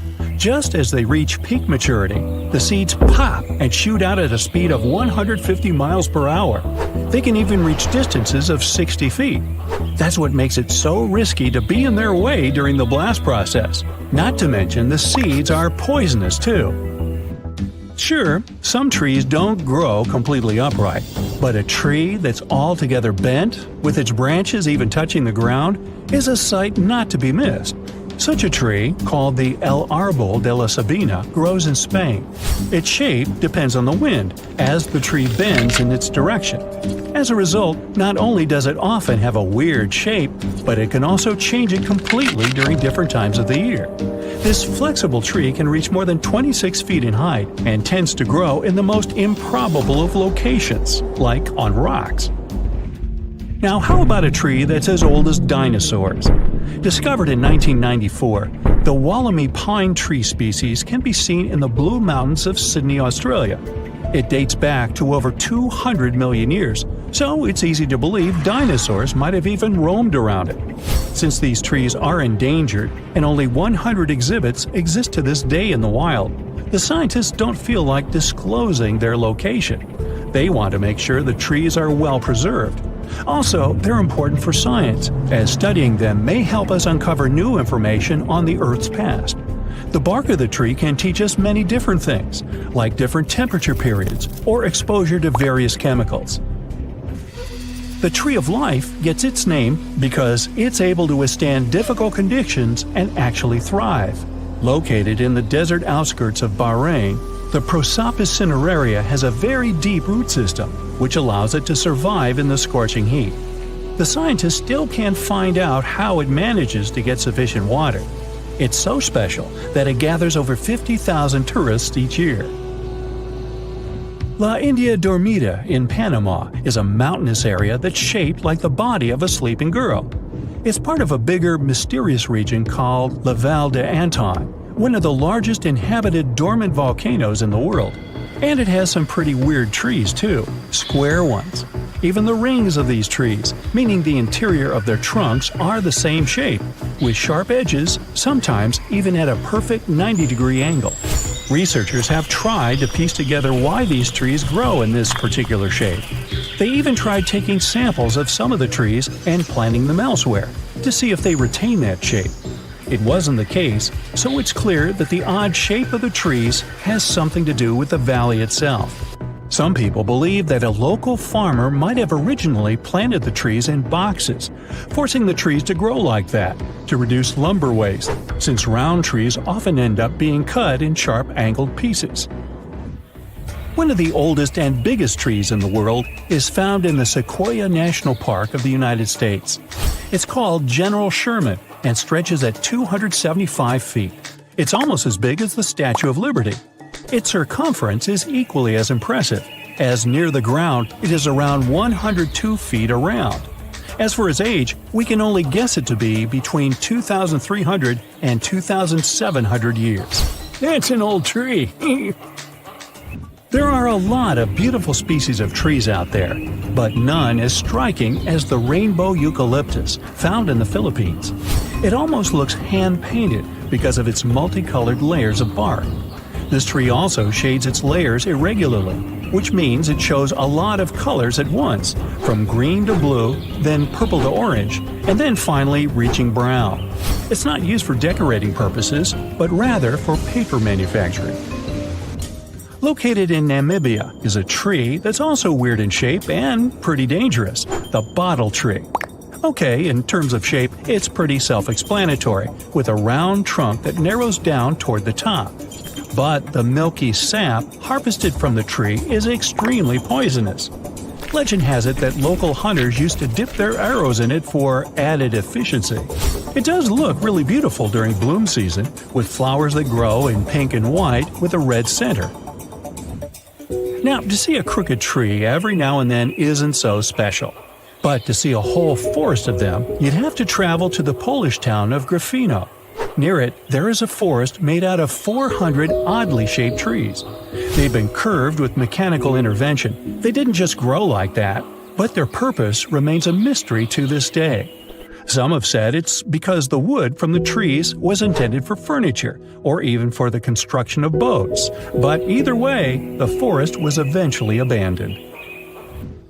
A silk cotton tree has taken over the ancient Ta Prohm temples of Cambodia, creating a spectacular view. The massive branches of the silk cotton trees were free to grow over the structures for ages, going back as far as the 12th century. The temples have been restored and are accessible to tourists. The dragon's blood tree grows in the Canary Islands of northwest Africa. Locals used to say that once a dragon passes away, it transforms into a tree. Standing at an impressive 50 feet in length, the tree is named like that due to its red sap, which can be harvested from the bark. The red substance to this day is used for dyes and in medicine. One of the biggest, oldest, and most impressive trees in the world is the Sunland baobab tree. It's 72 feet high and has a circumference of 155 feet. It's located in South Africa. What makes it even more spectacular is the fact that it is naturally hollow inside. So, a small lounge was set up inside the tree back in 1933. It initially could support up to 20 individuals, but it can now host up to 60 people. Not to mention, the tree dates back over 6,000 years. The silver birch tree spread across Scandinavia and northeast Europe and found a way to reflect light. Its bark became lighter in color, and during the colder season, when its branches also freeze over, the site is something of a natural winter wonderland. It also developed a partnership with a fungus that connects to its roots and fans out under the forest, gathering up nutrients that trees can't reach. For these services, the tree gives the fungus sugars in return. The birch's companion is dangerous and shouldn't be consumed by people. It's easy to recognize with the classical scarlet-topped red-sprinkled mushroom head. A natural festival not to be missed is Japan's cherry blossom season. The pinkish-white blossom is deeply rooted in Japanese culture, going hand in hand with a local saying called Mono no Arare. Was I even close on that? Which relatively translates to the fact that everything is temporary, regardless of how perfect or beautiful it is. Should you ever visit Japan, you'll quickly see that the cherry blossom symbol is everywhere, from company logos to even clothing or household items. Yosemite National Park in California once had an amazing tree structure that was turned into a tunnel. It was a coast redwood tree, stretching 227 feet tall. It was nicknamed Wawona, the Native American word for the hoot of an owl. The tree fell in 1969 because of a heavy snow, but it survived as an ecosystem for animals, plants, and insects. It's now called the fallen tunnel tree. One tree species known as Verkapasvivervet, well, you read it, is the rarest plant on Earth. The Guinness World Record book recorded one single tree of its kind off the coast of New Zealand. It wasn't always that lonely, but humans brought goats to the island, which nipped at every other member of its family. Ow! Luckily, scientists are looking at ways to plant new specimens. The largest tree in the world is so massive, it even earned itself the nickname General Sherman. It stands tall in California's Sequoia National Park, stretching its branches at 275 feet toward the sky. That's almost as tall as the Statue of Liberty.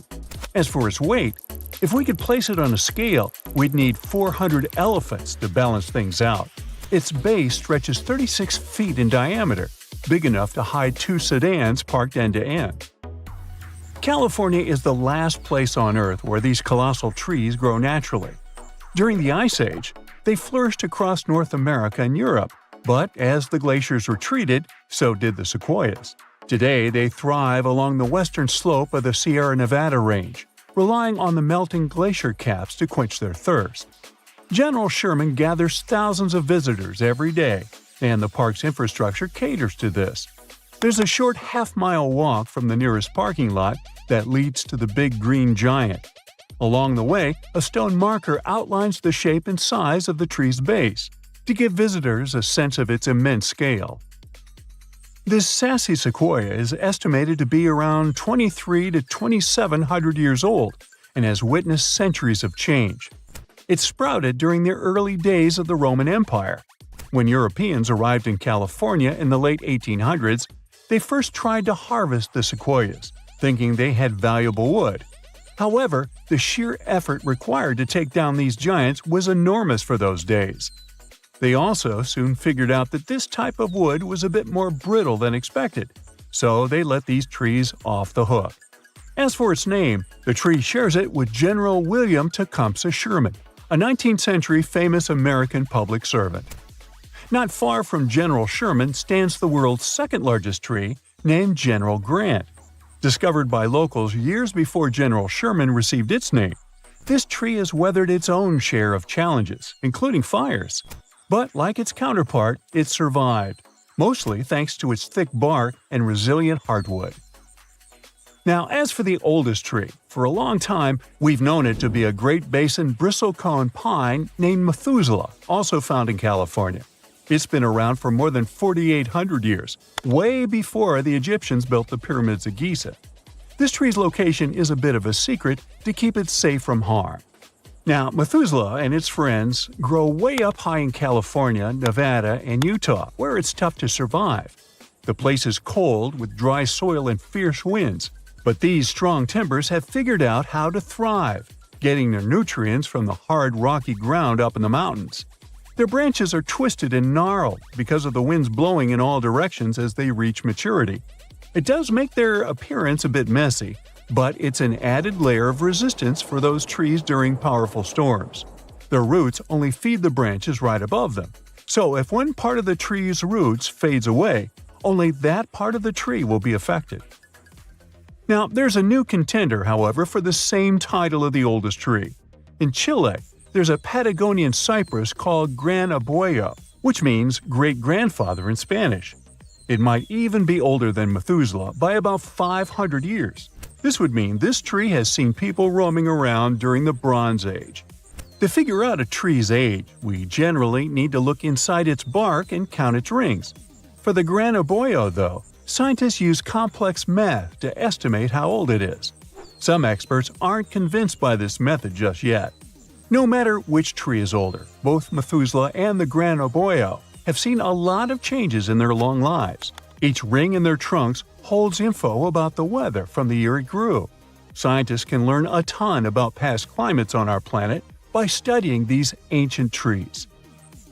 Now, the world's tallest tree is also off-limit to visitors, but this is a recent safety measure. Its name is Hyperion and is located in Redwood National Park, California. Standing at a towering 380 feet, Hyperion is a coastal redwood, taller than the length of an American football field. Named after a character in Greek mythology, Hyperion was discovered in 2006 by two researchers. The park is home to other incredibly tall trees like Helios and Icarus, both also reaching heights of over 370 feet. The impressive height of redwoods in Northern California is due to their leaves and the region's climate. These trees absorb and store moisture from morning fog, and their sprouts promote growth after injury, allowing them to live for a very long time. However, their shallow roots make them susceptible to damage from hikers. Besides being a record holder, Hyperion's appearance may not live up to the hype. Witnessing its towering height from the ground is hard, and its trunk isn't that impressive. Hyperion is currently tucked away in a closed-off section with no official trail. But despite this, many tree enthusiasts have trampled through over the years, harming the habitat leading up to it. Trash has also been found along the way in the past. The park recently issued a statement urging visitors to steer clear of this tree. Otherwise, they could face hundreds of dollars worth of fines and even end up behind bars. The Tree of Life stands as a resilient symbol amidst the arid desert landscape of Bahrain. Nestled in the highest point of the country, this ancient tree defies odds, captivating visitors with its mysterious and inexplicable presence. It's surrounded by endless stretches of heated dunes in the Arabian Desert. Because it stands alone against the desert backdrop, it has puzzled scientists and botanists for years. There's little to no rainfall over there. There are also no freshwater sources nearby. Despite the lack of moisture, the Tree of Life insists on flourishing, flaunting its green foliage. How it manages to survive in such harsh conditions led to some weird theories. Some speculate that the tree's roots go deep into the earth, reaching depths of up to 160 feet to access underground water reserves. Others suggest that the tree has adapted to its environment, drawing moisture from the surrounding sand grains through specialized mechanisms. One other interesting idea is that the Tree of Life lies at the site of the legendary Garden of Eden, getting its water from a mystical source. Apart from its scientific and cultural significance, the Tree of Life is an important tourist attraction for locals. luring in approximately 65,000 visitors each year. All for a tree. Now, Poland has its fair share of trees worth mentioning, all gathered in the Crooked Forest. It's a group of 400 trees that bend strangely. They all have a similar shape, curving sharply toward the sky in little J shapes, almost touching the ground. People have different ideas about why these trees look like that. Some think a heavy snowstorm covered them when they were young, pushing them down. Others believe the area's gravity might have affected how they grow. One interesting theory is that people who planted these trees back in the 1920s might have bent them on purpose. They wanted to use the curved shapes to expedite the furniture manufacturing process. So when the trees were about 10 years old, they interfered with their growth, making them develop in this odd shape. After the manipulation process was stopped, it left the trees in this weird position for decades. Either way, whatever happened to one tree happened to them all because they're all adjusted in the same way. So human intervention is the most likely explanation. Even though all the trees in the Crooked Forest look the same with their spooky bend, they still manage to grow tall and healthy. They've adapted to their difficult conditions, and somehow they've managed to keep growing upwards. You're taking a stroll on a warm summer afternoon. The grass is green, the sun is in the sky, and suddenly, you feel yourself sinking. You begin to panic, but then immediately you bounce back up. You test your footing and jump slightly. The grass bounces with you, like a trampoline. This phenomenon is caused by soil liquefaction. Excess water from heavy rain or floods becomes trapped in the soil, causing it to be waterlogged. This makes the ground temporarily act like a giant waterbed. While it may be tempting to run and bounce on this springy grass, it's best to tread carefully. The grass could potentially break open, and if someone fell through, it would be incredibly tricky for them to get back out again. An erupting volcano is already a pretty terrifying sight, with clouds of dark smoke and flowing molten hot lava. What's even more terrifying is that they can produce lightning. Volcanic lightning is pretty hard to study, so scientists don't know exactly what causes it. A common theory is that during an eruption, the ash picks up so much friction that it creates a buildup of static electricity. This static electricity then triggers the volcanic lightning. A fire whirl, or fire tornado, is exactly what it sounds like. They occur when ground winds pick up flames and escalate the embers into a whirling force. These spinning columns of fire can reach up to 1,000 feet tall, but luckily, they only last for a couple of minutes. Fire tornadoes are pretty rare, but they can be extremely dangerous. In Tokyo in 1923, a large citywide fire produced a gigantic fire tornado. The tornado lasted 15 minutes and devastated the city, causing significant damage and leaving 38,000 people injured. On a cold and cloudless winter night, you might have been lucky enough to witness colorful beams of blue and orange light reaching up towards the sky. These are called light pillars. They occur when light is reflected from tiny ice crystals that float about in the atmosphere. These pillars are more common in cold, northern countries like Canada or Russia. We've all seen the colorful rainbow arches that the sun produces. It's much rarer to see a rainbow light up in the sky, produced by the moon. This is called a moonbow. It's bright and colorful like a rainbow and occurs when moonlight reflects off water droplets in the sky. Moonbows are incredibly rare and can only occur in specific conditions. The moon must be very low, the sky has to be dark, and rain must fall directly opposite from the moon to create this lunar rainbow. If you're taking a moonlit stroll along the beach at night, you might come across the strange phenomena of a bioluminescent beach. This occurs when a microorganism in the water called plankton are agitated by the movement of the waves and give off a bright blue color. These microorganisms tend to live in warmer waters, so you can find these luminescent beaches in places like the Maldives, Puerto Rico, and even Florida. In Antarctica, you'll find the famous Blood Falls. Blood-red colored water pours out of the Taylor Glacier from an underground lake. Scientists originally believed that the striking color was caused by a microorganism, similar to the luminescent beach's glowing plankton. But after further studies, it was discovered that the water has abnormally high levels of iron that oxidize and turn to rust the second they hit fresh air. In colder climates where lakes are frozen all year round, If you look pretty closely beneath the icy waters, you'll notice frozen bubbles trapped in the ice. These are small pockets of methane gas. Bacteria in the water feast on other organisms and digest them to produce methane. The methane turns into floating bubbles in the frozen water, trapped beneath layers of ice. Asperatus clouds are one of the rarest events in nature. This cloud formation consists of incredibly dark and storm-like waves of clouds. Although these clouds appear ominous and look like they carry a heavy storm, they usually dissipate without ever affecting the weather. These clouds most commonly appear in the Great Plains of the United States, but they haven't been observed since 2009. Despite being a famously harsh climate, the desert can produce some beautiful things, like desert roses.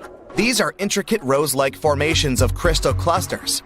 The intense switch between dry and wet conditions forms the crystals and traps grains of sand within them to give them their signature color. From afar, you could easily mistake a waterspout as a large tornado traveling over a body of water.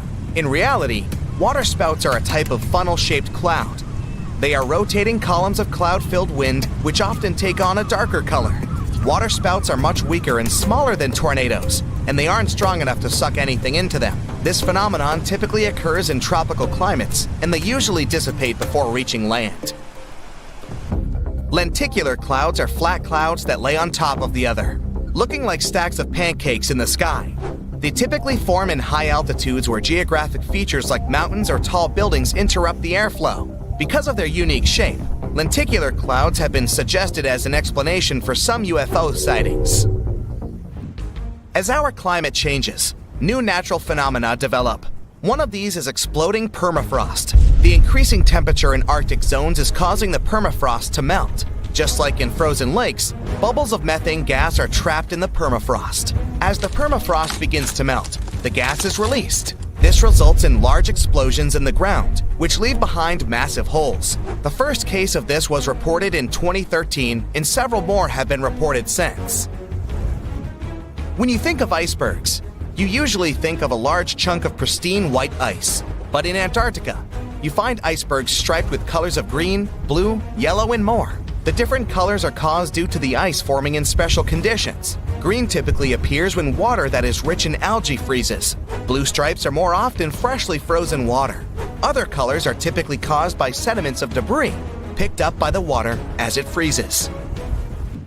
Nacreous clouds are some of the rarest clouds on the planet. They typically occur at high altitudes and are only visible within 2 hours after sunset. The clouds appear beautiful as they display light waves of various colors. But don't be fooled. These clouds are actually a pretty dangerous sight. Nacreous clouds are incredibly destructive to our atmosphere. Their presence encourages the chemical reaction that breaks down our ozone layer. The ozone layer is an essential shield protecting us from the sun's harmful rays. The more depleted it is, the more at risk we are of global warming. The last place you might expect to find a natural fire is in the middle of a waterfall, but it's more common than you think. In upstate New York, in the middle of a small running waterfall, is an eternal flame around 8 inches tall. Beneath the waterfall is a natural gas seep, a low pressure of gas that escapes from underground into the Earth's atmosphere. The small fire is sheltered enough by rocks from the waterfall's spray to stay lit permanently. Typically, green sand isn't what you'd imagine when you think of tropical beaches, but in Hawaii and other volcanic islands around the globe, you'll find beaches covered with dark green sand. This remarkable color is due to the erosion of olivine, a type of rock formed by nearby volcanic eruptions. Over the years, the rock slowly withers into sand and washes onto the shore, resulting in these strange colored beaches. Penitentes are fields of ice spikes, formed in high altitudes. These occur when sunlight beams directly onto ice, turning it into water vapor rather than melting them. The sunbeams vaporize small dimples in the snow surface, resulting in sharp crystal-like formations. The spike can grow as tall as 15 feet. Mammatus clouds are some of the most unusual and distinctive formations of clouds. The clouds can extend over hundreds of miles and appear like the sky has been blanketed with cotton balls. The clouds themselves are harmless, but they often signify that a dangerous storm is nearby. So if you see them, head inside. A green flash sunset is a rare phenomenon that occurs briefly at sunset or sunrise, when the sun is almost entirely out of the sky. In the right conditions, Onlookers can witness a distinct green flash, making the sun appear bright green. This is caused by sunlight reflecting off the Earth's atmosphere, causing the light to refract into different colors. The sun appears green, but really, it's just an optical illusion. Now, have you ever wondered about the longest time it rained non-stop? Even an hour of rain could be a big deal if you're hanging out in a dry spot like the Atacama Desert in South America. It can set a record for that place. But in super rainy spots like the Amazon rainforest, having 40 days of rain in a row might not even turn heads. Interestingly, we only have rainfall records where people live and keep track. Many towns and cities skip the whole rain data collection thing. Plus, there are so many places on Earth where nobody lives, like rainforests or the open ocean. So our rainfall knowledge is a bit patchy. Now, if we were to talk about records, Hawaii has a couple. People there have some seriously long rainy days, especially on islands where winds come from the mountains.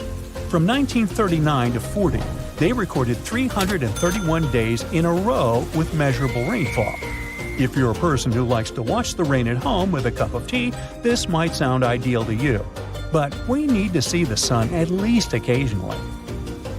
Getting some sun is good for your body and soul. Obviously, you get vitamin D.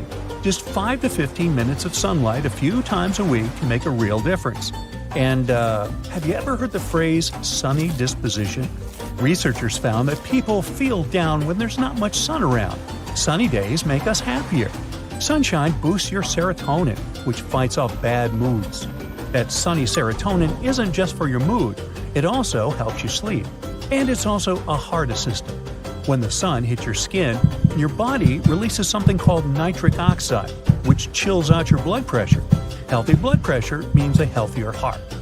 Now, go tell that to the people who had to go through 881 consecutive days of rain.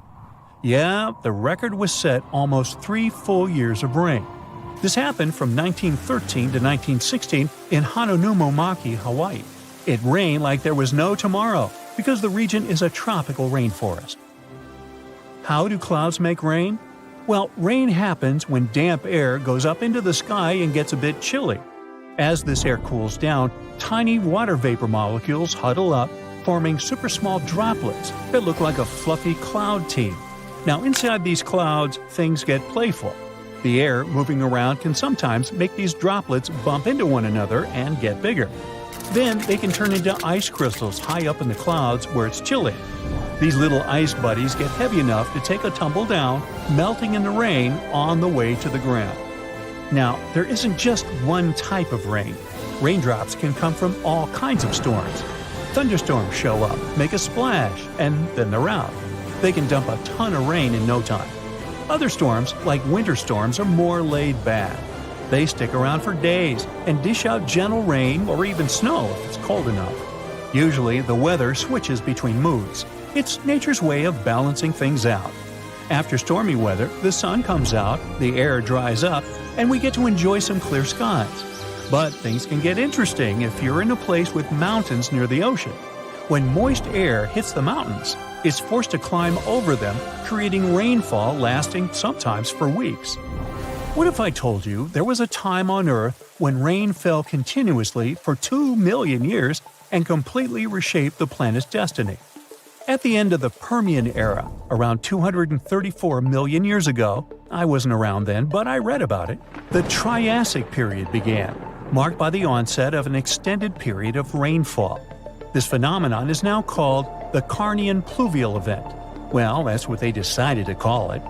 Recent studies, supported by evidence, suggest that it didn't reshape the planet in that sense, and that it was triggered by coal combustion. The rain wasn't continuous either. So we just debunked a myth here. Woohoo! Next, we have columnar jointing. This is the fancy term for groove patterns that form in lava flows, sills, dikes, and other rocky stuff. These lava creations come in all shapes and sizes. Most are seen as straight, parallel columns. Some have curves and varying widths. They can be as high as 1,181 inches. I'll save you the math. It's roughly 98 feet. The columns are formed by pressure and the cooling process. As lava becomes cooler, it shrinks and forms cracks. Once a crack starts, the lava moves around. These cracks expand to the surface of the flow. Water sneaks into the cooling lava, making it chill down fast starting from the surface, leaving its mark in those patterns. Devil's Postpile in California is a must-visit place if you want to see columnar jointing. But hey, they're found all around the world. Let's raise our heads to the sky to see something magical.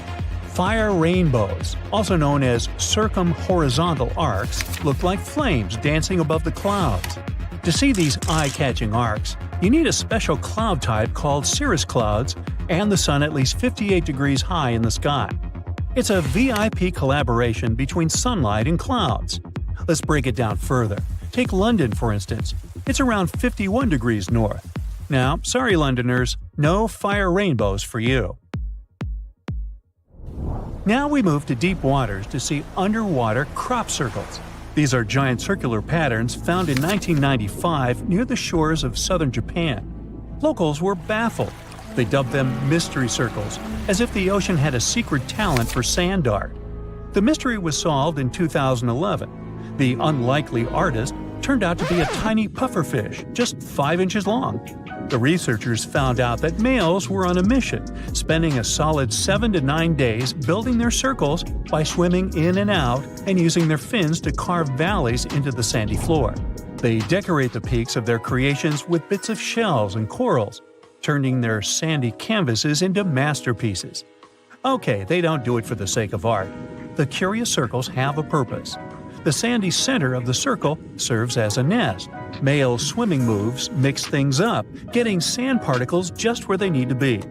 When a lady pufferfish swims by, the male twirls and dances, swirling sand around.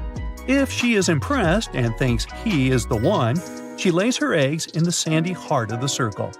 There you go, another happy ending. Now let's look at frost flowers. You might have seen thin sheets of ice that look like delicate petals and sometimes pop up from the stems of plants. The ice is about as thick as a credit card. It forms when the weather is cold outside. The soil is damp but not frozen, as well as plant stems. Not all plants produce these frost flowers, and the conditions must be just right. Here's how it happens. The water inside a plant stem gets pulled up from the ground. When it freezes, it expands and cracks the stem vertically. As it hits the chilly air, it turns into ice. As more water gets pulled up through the crack, it keeps pushing out super thin layers of ice. Whether a frost flower looks like a narrow ribbon or a wider one depends on the length of the crack. And the way it curls and shapes itself into these petals is random, or the reason might lie in the difference in friction along the sides of the crack. These frost flowers are unique and delicate, and they don't last long. They melt or just disappear quickly. To spot them, keep an eye out for tall grass, especially in places that don't get mowed much.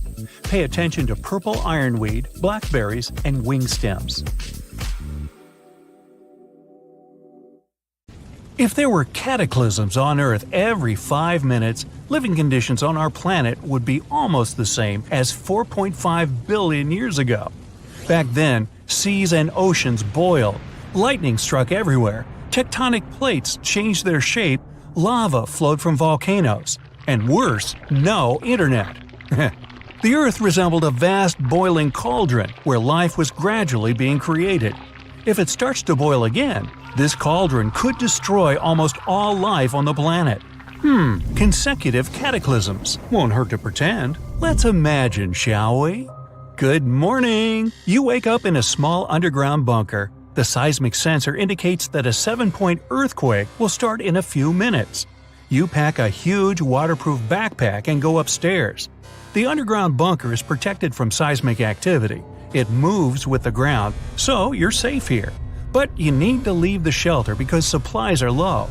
Also, yesterday, you picked up a radio signal telling all survivors to go south immediately. The coordinates they gave aren't far from your location. You have to hurry, though, before the landscape changes again. You open the hatch and find yourself in the middle of the desert. The sun is almost invisible beyond the gray sky. The ground is shaking, but you're not afraid. There are no houses or buildings, nothing to fall on you. You keep your balance perfectly, and the earthquake doesn't knock you off your feet. It's like jumping on a trampoline. The only danger is the deep chasms in the ground, but you can easily jump over them. After such an extreme morning warm-up, you decide to have breakfast. You take a tin can out of your backpack. You have a few minutes before the next disaster, so you eat and remember how your great-grandfather told you how all this started. Before all of this, the planet was divided into territories called countries. Millions of people lived in them, and then something terrible happened. The tectonic plates started to move, and the air temperature and atmospheric pressure began to rapidly change. In one day, earthquakes destroyed entire cities. Tsunamis and floods washed away the remaining ruins. Volcanic ash blocked the passage of sunlight. Forest fires destroyed almost all vegetation, and eruptions poisoned the air. Only a few people managed to adapt to such harsh conditions, and you are a lucky duck to be one of them. As you finish your breakfast, you're distracted by another ground tremor. Time to move on. Many people travel around the world alone, as they consider it a safer way of life. Some people form small communes, but no one ever stays in one place for too long. Your whole life is in motion, but you don't panic. One of the main rules during natural disasters is to remain calm, so all survivors have steel nerves and excellent physical training. You run a few miles south and suddenly smell something strange. You put on a gas mask. The earthquake has created a limnic eruption. Natural carbon dioxide is released from the ground to the surface. You feel comfortable in a gas mask, but can't run fast while wearing it. Far up ahead, you see a green forest, a rare place that was not affected by fires. You take off the gas mask and go to the tree to take shelter in the shade from the scorching sun. This green area is rich in vegetation. Colorful flowers, strawberries, and many other berries grow here. But you're concerned. Such fertile land comes from being near volcanoes. It spews underground magma rich in vitamins and minerals, so vegetation grows. You can see a high mountain in the distance. This is the volcano. An underground push occurs again and provokes an eruption. You gather strawberries and run away from this place as far as possible. Lava pours from the volcano's mouth and makes a fire in the forest. You unhook a folding scooter with a motor from your backpack and drive away from the fiery mountain as fast as you can. The sky is covered with volcanic ash, but this is not for long. A strong wind flows, grows with each passing second. You realize a hurricane is moving in your direction. You take out a small shovel and dig a hole in the ground.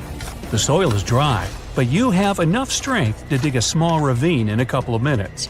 You dive into the shelter and cover yourself with a protective tent. The hurricane blows the volcanic ash in different directions, and the air becomes clear again. But the fire doesn't stop. The wind spreads through the forest. You get out of the ravine and put on the gas mask again. There's a lot of smoke around, and it's unbearably hot. You know the hurricane couldn't just appear without any reason. Hurricanes are formed when warm, moist air collides with the sea surface and rises to the sky, so there's water nearby. Great, because you're thirsty and want to cool down. A loud sound erupts behind you. You turn around. A massive wave of water approaches the fire. Without panic, you take your life jacket out of your backpack, remove your gas mask, and put on a diving mask and fins. The wave blows you off your feet, but you don't drown. Over the years of survival, you have learned to swim very well. You grab a passing tree and wait patiently for the flood to be replaced by another natural disaster. For 5 minutes, you sail under a black, stormy sky that sparkles with lightning. Despite the waves, you try to row south. It's getting pretty cold. You finally see the shore, but this is not a land, but ice. A strong wind brought a cold cyclone, which caused a fast temperature change. It's like you're in Antarctica. Snow and blizzards are all around. It's freezing, but you take out a thin space blanket made from foil and walk slowly south. Under your clothes, you put crumpled paper, bubble wrap, pieces of cotton. All this also helps to warm your body. Along the way, you collect several bottles of snow to melt later. Icicles form on your face, and you can't see because of the snowstorm.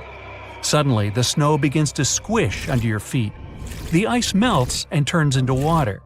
A hot stream of air blows into your face. You find yourself on hard, dry ground, looking up at the sky, then at your watch. 5 minutes pass, and the sky is again covered with black clouds. You take a metal plate out of your backpack and cover your head with it. A few seconds later, you are hit by heavy rain and hail. Giant balls of ice knock on the metal shield, but you go calmly and even with a smile on your face. The ground becomes wet and loose from icy rocks. When the hail ends, you pull out all the heat-insulating materials from under your clothes and hide them in your backpack.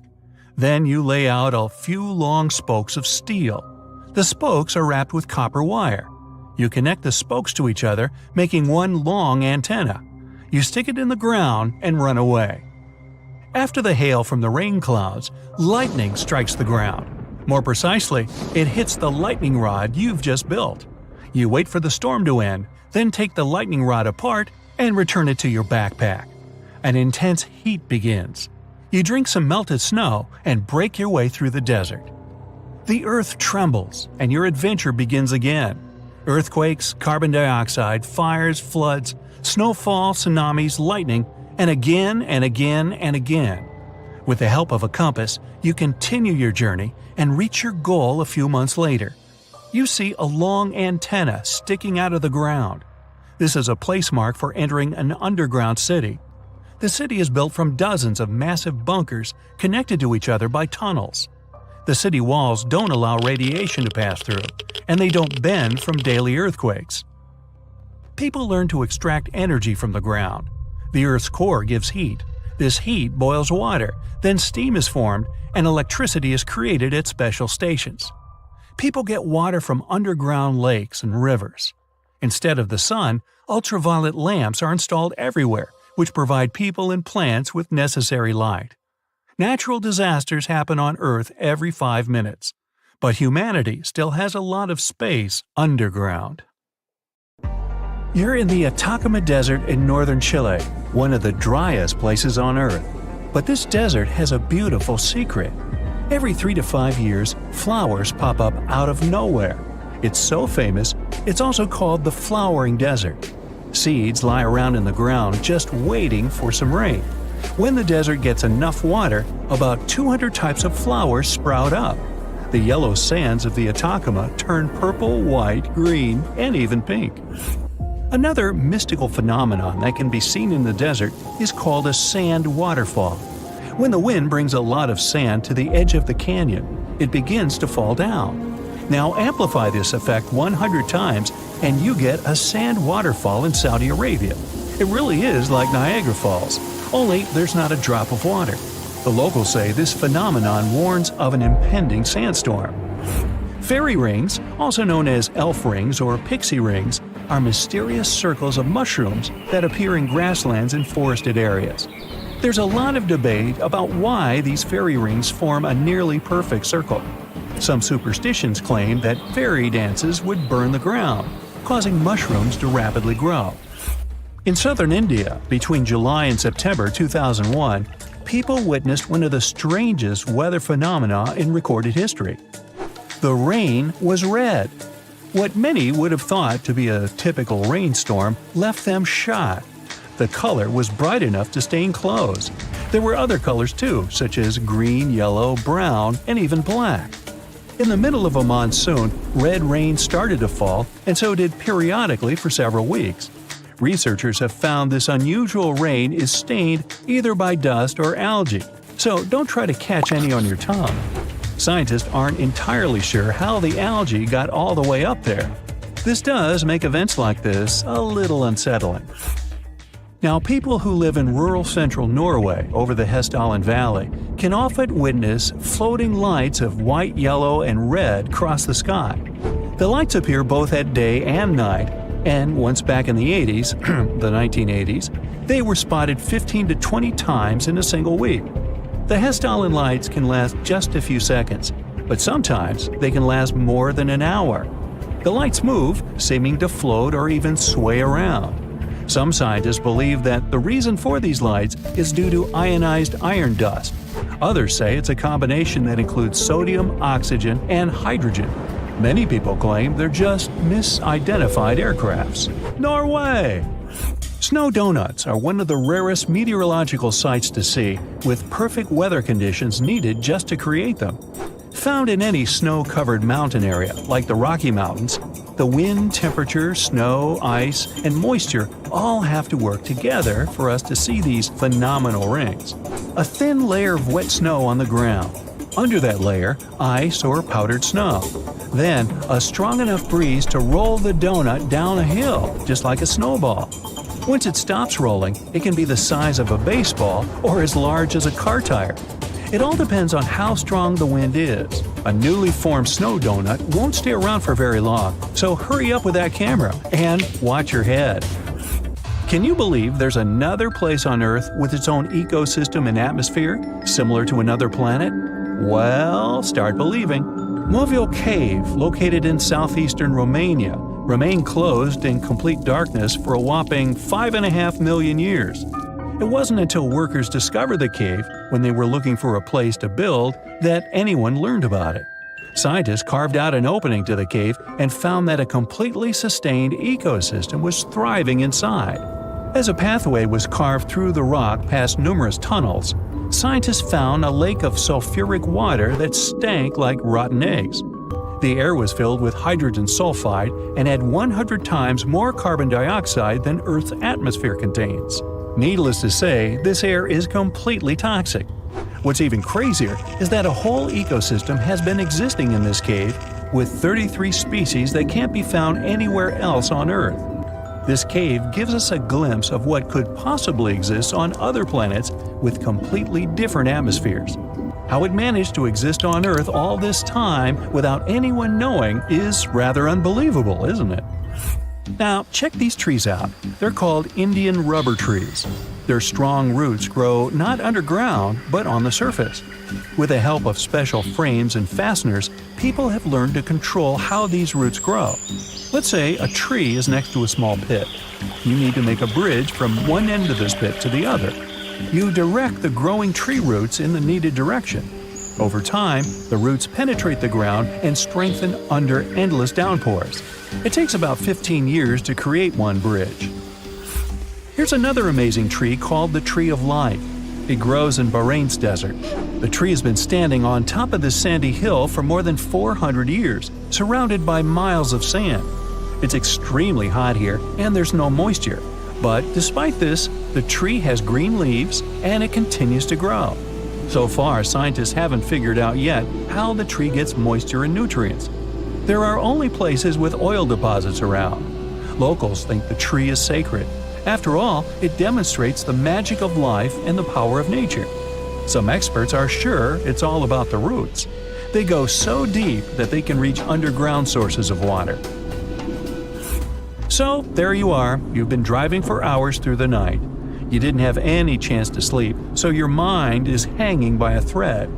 You stop the car and go out to stretch your limbs. And then you look up into the sky and see a beautiful sunrise. Whoa, wait. There are 3 suns in the sky. You rub your eyes, but nope, there's still 3 bright stars in the sky. No, our home star hasn't been torn into 3 pieces, nor has it been visited by 2 other stars. This is called a sundog. It occurs mostly during severe frosts. Small ice crystals in the sky bend the light. As a result, you may see 3 bright spots in the sky instead of just 1. This phenomenon is officially called a halo. Usually it's just a circle around the sun. You can even see a halo at night, too. Just look at a street lamp and you'll see a bright circle around it. Sometimes, a halo can take on a fancier shape. If there's a lot of ice in the air, the light is warped even more. Just like in a room with a dozen mirrors. Then, the halo can take on the shape of a human eye. Because of this phenomenon, a false dawn can also occur. While you're looking at the horizon, the dawn begins and the edge of the sun appears. A little bit more and wait, the sun starts to just dissolve in the sky. After a few moments, it's dark again. And only a minute later, the real sun shows its face. It was the same light curvature effect you saw before with the 3 suns. Only now, the light is curved vertically, not horizontally. and instead of the real sun, its reflection in ice crystals in the sky appeared. But the sunrise with 3 stars on the horizon is actually real. Not on Earth, though, but 340 light-years away. There's a star system at the center of which lurks a star almost twice the size of the Sun, and there are 2 smaller stars orbiting around this giant. This strange world has a planet, too. Sunsets and dawns there really happen with 3 stars. If you brought your significant other to a park bench to watch a sunset here, your date would go just fine, whatever that means. And since we're talking about the most baffling natural phenomena, it would be a crime not to mention snow in a desert. Yep, in the winter of 2018, the inhabitants of the Sahara Desert, one of the driest and hottest places on this planet, woke up to discover a thick blanket of snow covering the sand. In some places, the layer of snow enveloping the dunes reached a staggering 15 inches. Meteorologists, however, had an explanation for this exciting phenomenon. They stated that cold pools of air, combined with the precipitation from the most recent storm, resulted in a snowfall instead of rain. So, what do you do in that case? Build snow camels? 1 hump or 2. Ah, Kiev. You've been dreaming of getting here for years. Getting out your trusty camera, you start taking pictures of the cathedrals, aviation museum, and the Dnipro River, when, without warning, there's an enormous boom behind you. Turning around, you see something towering in the distance. It looks like a gigantic explosion. Uh-oh, time to leave fast. In June 2020, what the people of Kiev were looking at was an anvil cloud, a rare storm formation in the sky. Forming when strong air currents carry water vapor upwards, the air expands and spreads out as it hits the bottom of the stratosphere. It pushes the dense cloud into the cool anvil shape you see, and sometimes it even gets to be a mushroom. Anvil clouds produce some of the most dangerous lightning of all storms, one that's called a bolt out of the blue.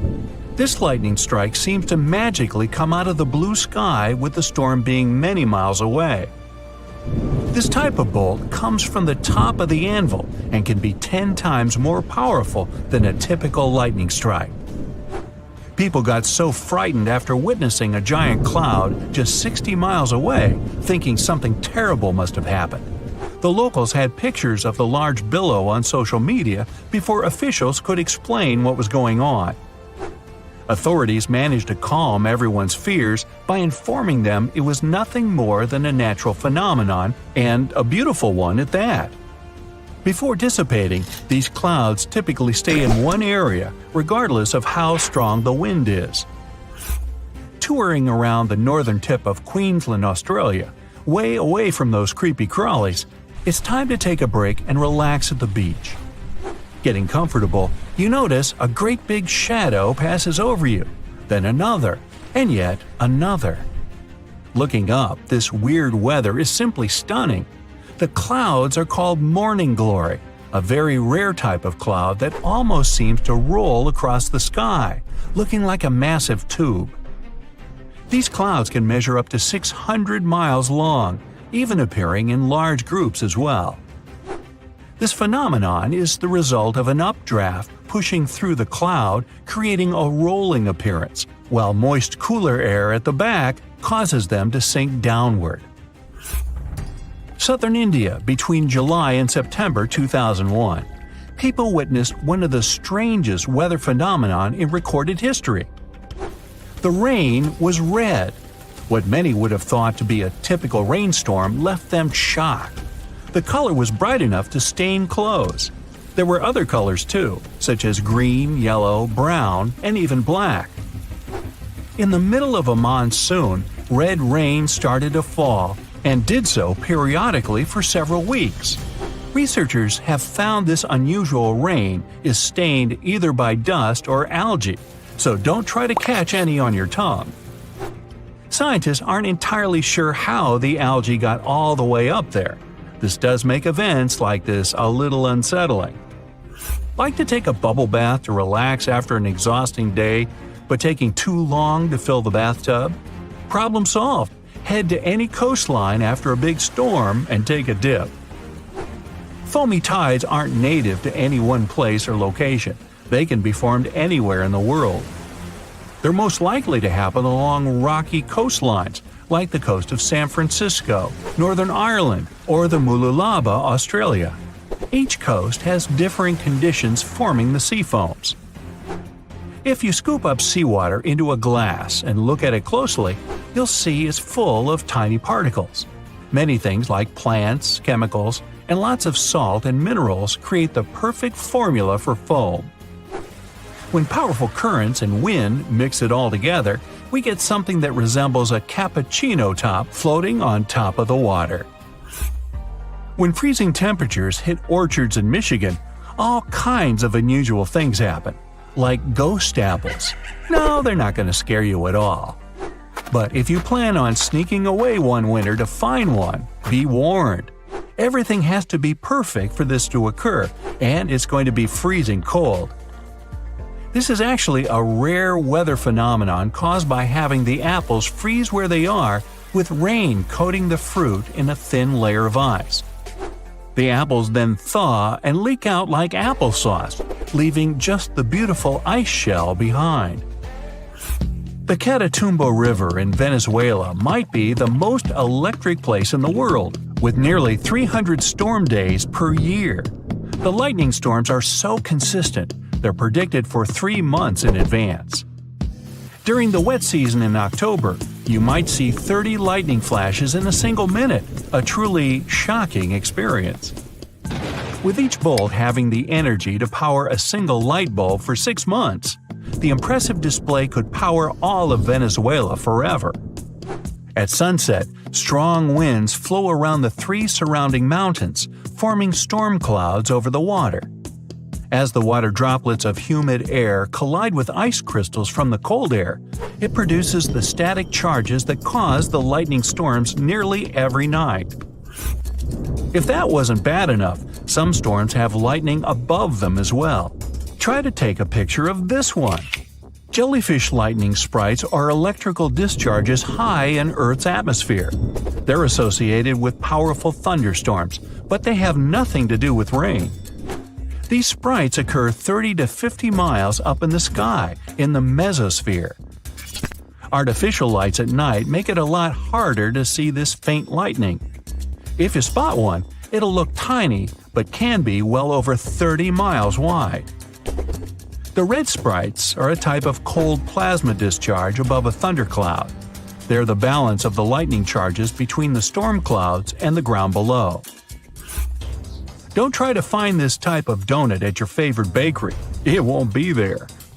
Snow donuts are one of the rarest meteorological sights to see, with perfect weather conditions needed just to create them. Found in any snow-covered mountain area, like the Rocky Mountains, the wind, temperature, snow, ice, and moisture have to all work together for us to see these phenomenal rings. A thin layer of wet snow on the ground. Under that layer, ice or powdered snow. Then, a strong enough breeze to roll the donut down a hill, just like a snowball. Once it stops rolling, it can be the size of a baseball or as large as a car tire. It all depends on how strong the wind is. A newly formed snow donut won't stay around for very long, so hurry up with that camera. Watching the sunset over the horizon, the beautiful purples and pink overhead are nothing compared to the 3 suns you see in front of you. Wow, since when did Earth get 3 suns? These phantom stars sometimes appearing beside the sun are called sundogs. Maybe they're called that because they're kind of dogging the actual sun? Sundogs often appear as colored areas of light at the same height above the horizon as the sun. They're mostly observed on a ring or halo, where ice crystals best reflect the light. There are also moon dogs that appear alongside the moon and are formed by lunar light passing through ice crystals, though these aren't seen nearly as much as their daytime partners. Taking photos in the wild, you finally found the perfect spot to take that dream shot. The crystal clear water, the pines, the mountains, and the flying saucer. Wait, a flying saucer? Oh, aliens are here! You might be thinking this if you saw a saucer-shaped cloud. I'm not even going to try to pronounce their name though. Put that on the screen, please. Wait, just kidding. It's altocumulus lenticularis. Aren't you impressed? These are really just unusual cloud formations over mountaintops. When moist air flows over a mountain, a wave is created if the temperature difference is perfect. As the air passes through the wave, evaporation occurs and a series of these clouds may form into an oval shape. Not aliens at all. Whew! The sky is falling! The sky is falling! Well, people who have experienced these clouds say they look like they're coming down from the sky. Mammatus clouds look like giant white lumpy marshmallows, but it might be hard to toast these ones. These weird fluffy clouds can extend hundreds of miles in any direction, remaining visible for short periods at the bottom of anvil or other thunderstorm clouds. The strange bubble shapes are formed from turbulence within the storm itself, creating an uneven cloud base and appearing anywhere in the world. Mammatus clouds form when moist air sinks into dry air. The air must be cooler than its surroundings, cooled with ice, or be heavy with water. Sure, some people say interacting with animals is good for our health. I'm sorry to break it to you, but it really doesn't apply to all creatures. Just to be sure you're safe, let's take a look at some you should steer clear of, especially their kisses. Not that you'd like touching worms anytime soon, but do stay away from ribbon worms. They're easy to spot because these long, thin creatures are often brightly colored. You'll see some of them in oceans, while other species can also live on land. Ribbon worms have a unique feature called a proboscis, which is a long, thin tube that they use to capture and eat their prey. They're often very flexible and can stretch out to catch their food or wrap around objects. Some ribbon worms are also venomous, often sneaking harmful substances into their prey. More so, they can also secrete a slime that can be irritating to the skin. Let's also look at the cone snail for a bit. This one lives in the ocean, usually in warm and shallow waters near coral reefs. It can be found in many different colors and patterns, and uses its long pointed shell to hide and protect itself. It also has a long pointed tongue, which can be quite dangerous. It's called a radula, and the snail uses it to catch its prey. Inside its tongue, there are tiny sharp teeth. When the cone snail sees a fish or other small animal, it shoots out its tongue and injects its harpoons into its prey. These harpoons are covered in venom, which can make the prey very sick. The venom can also be harmful to humans, so it's important to be careful around cone snails. Humans and lampreys have had quite a complicated relationship over the years. In case you haven't heard of them, they are eel-like fish that are known for this unusual feature: tube-shaped mouths with scary teeth. They are parasites that attach themselves to other fish and feed on their blood and tissues. You'll find them in both fresh and salt water. Despite the terrifying way they look, people have eaten them for a long time. Some rich and powerful people in the past, like kings and emperors, enjoyed having them for dinner as a delicacy. There's even a story about a king who ate so many lampreys that he eventually kicked the proverbial bucket. Tasty as they may seem for some, they are quite dangerous. They can cause trouble for people because they can attach themselves to the skin and use their sharp teeth to feed on their host's blood and tissue. This is what earned it the nickname vampire fish. Lampreys can cause severe damage to their host because of things like infection or loss of blood. More so, the wounds they cause can be difficult to heal and may leave scarring.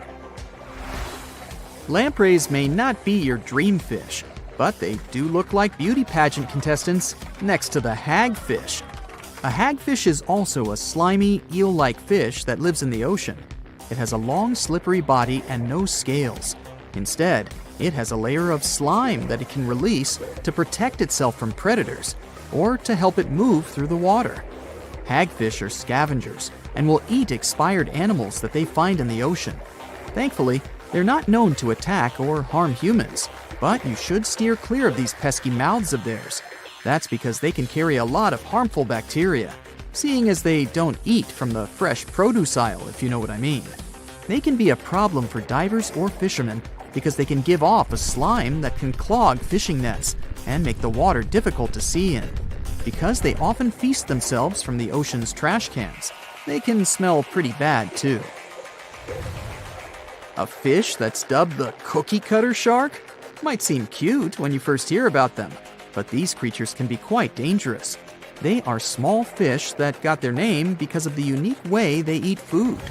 These creatures feature a small circular-shaped mouth that comes with a terrifying set of teeth. They allow the shark to cut out round pieces directly from their prey, just like a cookie cutter leaves an imprint on a piece of dough. You'll find them in tropical waters around the world, and what's even more dangerous is that they often swim near the surface of the water. So, people are more likely to get into contact with these fish when surfing or swimming. Ever heard of a trash panda? Well, if you haven't heard of it before, this is actually a nickname for the naughty raccoon. They're small furry animals with black and white markings on their face and bushy tail. These quirky creatures are famous for their mischievous behavior, like raiding trash cans for food. They're often found near forests and are more active at nighttime. Despite their innocent looks, raccoons can be dangerous if they lick you. That's because their saliva can contain harmful bacteria or diseases. It's best to avoid contact with raccoons and to seek help if you've been licked by one, just in case. The odds of you ever encountering the Oaxacan salamander are pretty slim. But did you know its tongue is dangerous? Weirdly enough, it's because of its speed. This type of salamander is found in the Oaxaca region of Mexico. It also features a dark brown or black body and bright orange or yellow markings on its arms, legs, and tail. This creature spends most of its time in the trees, where it feeds on insects.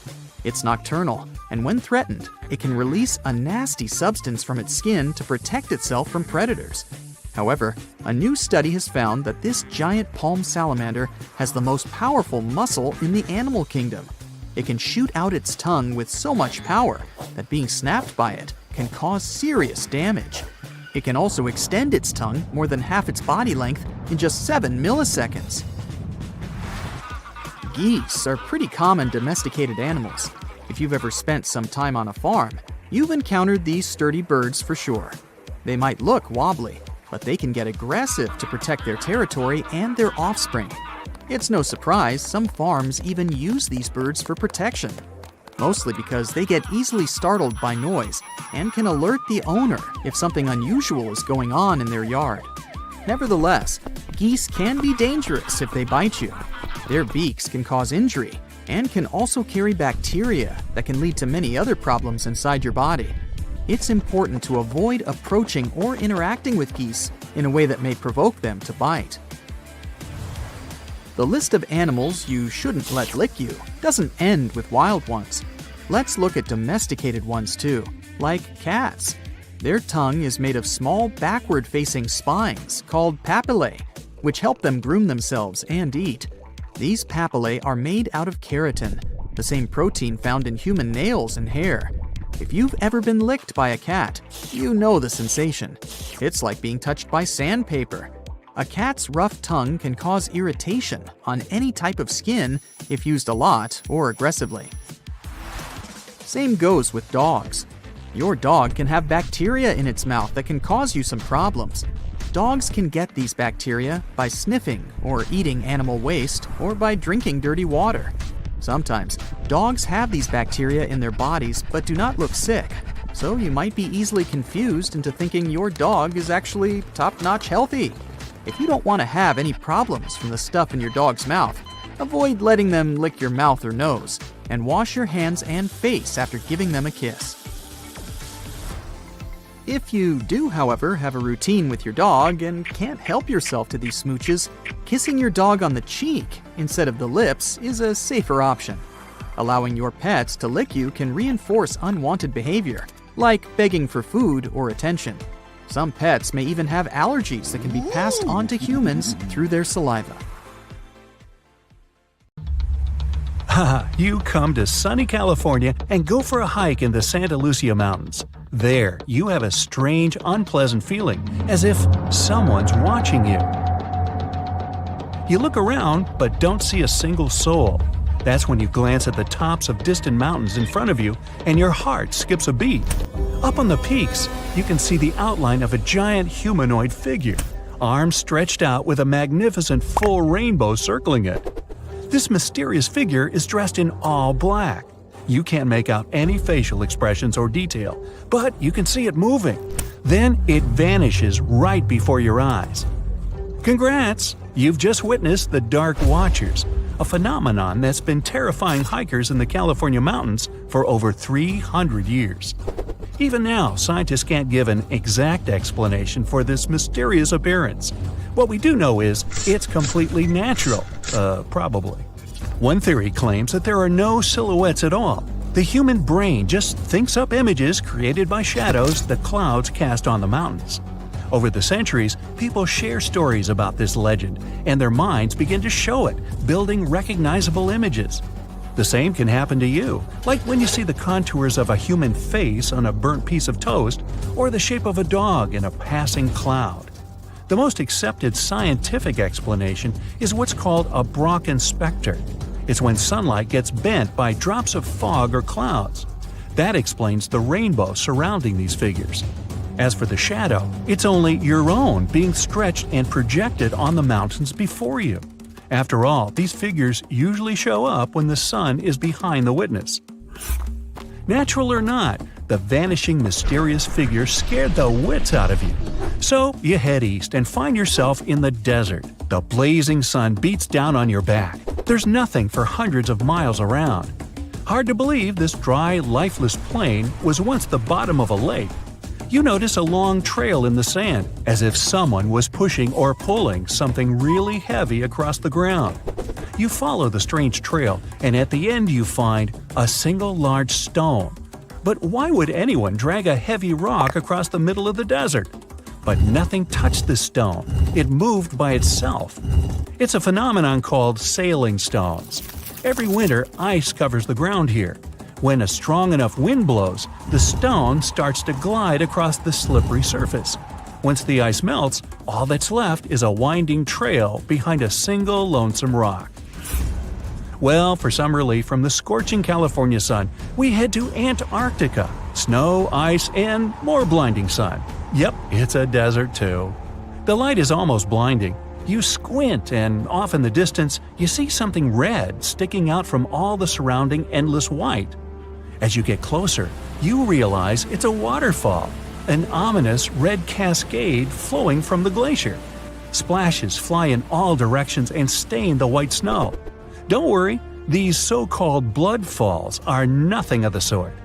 Millions of years ago, I wasn't around then, a glacier formed over a pond and blocked access to sunlight, heat, and oxygen. Then the pond managed to break through the glacier with a little trickle of water. When such salty water with high levels of iron meets oxygen, it creates that scarlet rust color. This is the only waterfall of its kind in the world. Now, in the town of Taos, New Mexico, locals hear a strange hum every day, but not all of them. For some reason, only about 2% of the residents can hear the sound. Some theories proposed it's caused by the location's unusual acoustics. Others put it down to some strange auditory hallucination or even something more sinister. Unexplainable sounds happen on other worlds as well. In 2020, the Mars rover recorded a strange hum coming from the red planet. It's a quiet, continuous drone that sometimes fluctuates because of Marsquakes. Back on Earth, we head to the warm rainforests of Southeast Asia. You see a tree that looks as if someone poured paint all over it. But the rainbow eucalyptus was painted by nature. Its unusual bark changes colors over time like a kaleidoscope. It starts off as a bright green shade, then red, orange, purple, and finally brown. Then the colorful cycle starts again. One of the biggest mysteries of nature is ball lightning. It's a glowing blue, orange, or yellow sphere that appears during a thunderstorm. Many witnesses say they hear a hissing sound and detect a strong odor with it. The first mention of ball lightning described it breaking through a window and disappearing. As with any mystery, scientists can't explain the exact cause. A popular theory is that ordinary lightning strikes the ground and causes a reaction between oxygen and vaporized soil elements. Ball lightning often occurs during earthquakes, when it usually takes the form of a blue flame coming out of the ground. The ball lightning phenomenon happens all over the world, but so far, no one's been able to snap a picture of it. There's an extremely unusual volcano in Java. If you go there at night, you'll see an electric blue flame burning from the ground, along with oozing bright blue lava. It's incredibly hot, but that's not actually lava. All this unusual blue is sulfur gas escaping from crevices in the volcano and catching on fire. It also condenses into a liquid form and looks like blue lava flowing down. As soon as you come to the Namib Desert, you immediately notice something very strange. Sprinkled among the dry grasslands are almost perfect circles of dirt where nothing grows. These massive polka dots are called fairy circles, and, you guessed it, nobody really knows what causes them. The likely culprit is termites eating the grass around their underground colony. Well, that could explain the circles' differing sizes. The bugs continue to eat as the colony expands outwards, but they stop before they encroach on a neighboring colony. The patches where you do see grass show a sort of boundary separating different termite populations, or so goes the theory. Heading down under to Australia's Lake Hillier. Your eyes don't deceive you. Yes, that lake is bubblegum pink, and it's perfectly safe to swim in. The giant pink puddle is a salt lake, and it's not the only one of its kind in the world. Salt lakes are pink because of a kind of algae and other microorganisms living in them. They produce a red pigment to protect themselves from the sun. What's unique about Lake Hillier, though, is the water is still pink even if you scoop it up into a glass, and it remains bright pink all year round. The same can't be said about other pink lakes. Japan is home to one of the most famous active volcanoes in the world. It's special because it creates an incredible natural phenomenon, a dirty thunderstorm. The volcano regularly spews out a black cloud of smoke, ash, and lightning. During an ordinary storm, ice crystals collide with each other and cause discharge, creating lightning. In a dirty thunderstorm, particles of volcanic ash collide instead of ice. A peaceful night on the beach. The waves wash up on the shore and glow neon blue. But it's not the water that's glowing, it's the creatures living in it. This phenomenon is called bioluminescence. Plankton and algae release this glow when waves disturb them. Some fish, squid, and crustaceans can emit neon light as well to lure prey. No time to walk along the shore enjoying the natural light show. Hurry, we're heading out to open sea. There's no storm or wind at all. Which is why it's so surprising when you see a massive wave 5 stories high suddenly sweep across the calm waters. It nearly overturns your boat. But just as soon as it arrives, it vanishes in an instant. What was that? This unpredictable and still unexplained danger is called a rogue wave. One theory of how they form is from the sea's surface encountering a strong headwind. But remember, you didn't feel any wind blowing. Theory number 2, and the most accepted one, different waves combine to form one large one. It's something called kinetic vampirism. Under certain natural conditions, waves accumulate and exchange kinetic energy. Among all the waves, there will be one that absorbs the energy from the others like a vampire. When a lot of energy is accumulated, it releases itself in the form of a giant wave. In the high altitudes of northern China, there is one mountain that remains frozen all year round. It's a naturally occurring spot of cold earth. A thick layer of permafrost lies underneath the mountain's top layer of soil, freezing everything above it. The climate-defying pocket of frozen land covers over 26 feet of a mountain slope in Pingchuyen County, a place famous for its scorching hot summers, reaching highs of 90 degrees Fahrenheit. This frozen spot of land manages to survive the blazing temperatures due to the coarse blocky layer of soil covering the permafrost. This coarse soil prevents the hot climate from reaching and melting the permafrost, allowing the ground to stay frozen all year round. Argentina may be famous for its beautiful beaches and hot sun, but in southern Argentina, you can find Perito Moreno Glacier. This stunning blue glacier covers over 100 square miles and is constantly growing. When visiting this natural wonder, you might notice an archway of ice forming off the side of the glacier, reaching out to the nearby land. Suddenly, the archway ruptures and the ice collapses into the water below. This is completely natural. The glacier goes through a process of forming these arches until they collapse. It'll form another one in no time. On California's Glass Beach, there is no sand and only colorful gemstone-like pebbles called sea glass. Surprisingly, these beautiful pebbles are the result of garbage. For decades, the beach was used as a massive dumping ground for locals to abandon their glass, appliances, and even cars on the beachfront. The state eventually prohibited anyone from disposing of their garbage on the beach. Over the years, the waves broke down all the remaining junk and turned it into brightly colored pebbles that attract tourists from all over.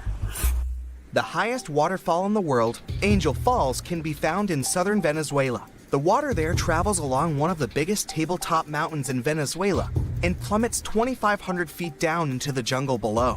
That's 3 times taller than the Eiffel Tower. The water falls from so high that most of it evaporates into mist before even reaching the ground. Visitors can feel the mist settling on their skin from over half a mile away. In Scotland, hidden away from the main roads and tucked deep within the woodlands, is Fiddick Glen. This area looks like something out of an ancient fairy tale, with looming glass moss-covered rock formations and crimson red waters. The water's red color is due to the red sandstone lying beneath the shallow river. To get to this stunning natural beauty, you have to embark on a dangerous hike down steep, muddy hills, clambering onto trees to stop you from falling. But when you reach the bottom, it'll all have been worth it to watch the sunlight shine off the ruby waters and see the towering rocks of this enchanting world. With bubblegum pink water and a surrounding circle of emerald green forests, it's hard to believe that Lake Hillier is a real place. Located in Western Australia, no one can truly explain why the lake has pink color. However, scientists have theorized that the high quantities of salt in the lake have attracted a salt-loving pink bacteria called halobacteria, responsible for the lake's trademark shade. In a small peninsula in South America, there is one of the most beautiful natural wonders in the world, the Marble Caves. These look like any other caves from the outside. Inside these caves, the walls consist of smooth, swirling blue marble formations. Over thousands of years, water has eroded the marble deposits within these caves, forming this unique cave system. So while deep blue color seems like it's part of the marble, it's the reflection of the water that causes these blue shades along the cave walls. Azerbaijan's mud volcanoes are exactly what they sound like. Over 300 of these natural phenomena are located in Azerbaijan, more than anywhere else in the world. There have been over 200 eruptions since records began. Mud volcanoes are landforms caused by the eruption of mud, water, and gases. Pockets of gas form underground and force their way to the surface, eventually erupting and splattering mud everywhere. These volcanoes can be pretty dangerous. In 2006, a mud volcano erupted in Indonesia and coated an entire nearby village in thick mud. Pamukkale is a marvelous hillside of tiered thermal pools. The name of the Turkish city translates to Cotton Castle. The pools are made of travertine, a type of limestone that gives the hillside its stunning white color. In addition, the stone has geothermal properties, making the pools hot springs. There are 17 pools in total, and all are open to the public 7 days a week. The temperatures range from 95 degrees Fahrenheit all the way to 212 degrees Fahrenheit. They are essentially nature's version of a hot tub. Legend has it that the Giant's Causeway in Northern Ireland was formed when a great Irish giant was challenged to battle a Scottish giant. The causeway was built across the sea so the two giants could meet. When the Irish giant defeated his foe, the Scottish giant ran home and destroyed the causeway behind him. All that remains are the beginnings of the causeway at the water's edge. The stunning rock formation of interlocking columns was the result of an ancient volcanic eruption. The columns are a hexagonal shape and form a natural staircase from the Irish Sea to a foot of a cliff. The tallest columns are 39 feet high. The Giant's Causeway is the most popular tourist destination in Northern Ireland, receiving almost 1 million visitors in 2019. Deep within the Nika mines in Mexico, you can find the Cave of Crystals. The cave is full of massive shards of bright selenite crystals. The largest is 37 feet tall. These are some of the largest natural crystals in the world. It's thought that the water that previously filled the cave was incredibly rich in minerals, allowing the crystals to grow to their full potential. Unfortunately, tourists cannot visit the Cave of Crystals due to its scorching temperature and humid conditions. Even scientists are required to have a special permit to enter the cave. The River of Five Colors is located in the Colombian province of Meta. Known locally as the Rainbow River, the waters are famous for their striking colors. The river is variously colored yellow, green, blue, black, and most prominently red from summer till winter. Due to a lack of nutrients, the river's water is naturally clear, so it's easy to see diverse and colorful plant life on the riverbed. It's these vibrant plants that give the waters its many colors. In New Zealand, you can take a boat ride through the beautiful Waitomo Caves. The walls of the caves glow luminescent, like bright stars against the night sky. But these glowing lights aren't stars, they're worms. Luminescent glowworms live in the walls of the cave, giving the cave its trademark glow. The particular species of glowworms cannot be found anywhere else in the world. For thousands of years, the fairy chimneys have stood tall in Cappadocia, Turkey. These unusual rock formations are tall, thin spires of rock that were initially formed by lava. The tallest chimney is 130 feet high.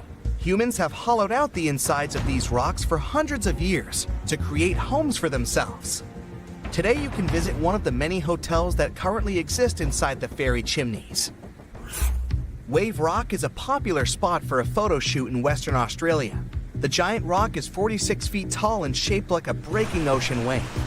Millions of years of strong winds and hard rainfall eroded the rock into the wave-like shape it has today. The rock has a stunning mix of red and gray colors caused by minerals washed down the rock. The site of the Wave Rock has become a famous camping ground due to its proximity to beautiful lakes and a variety of wildlife.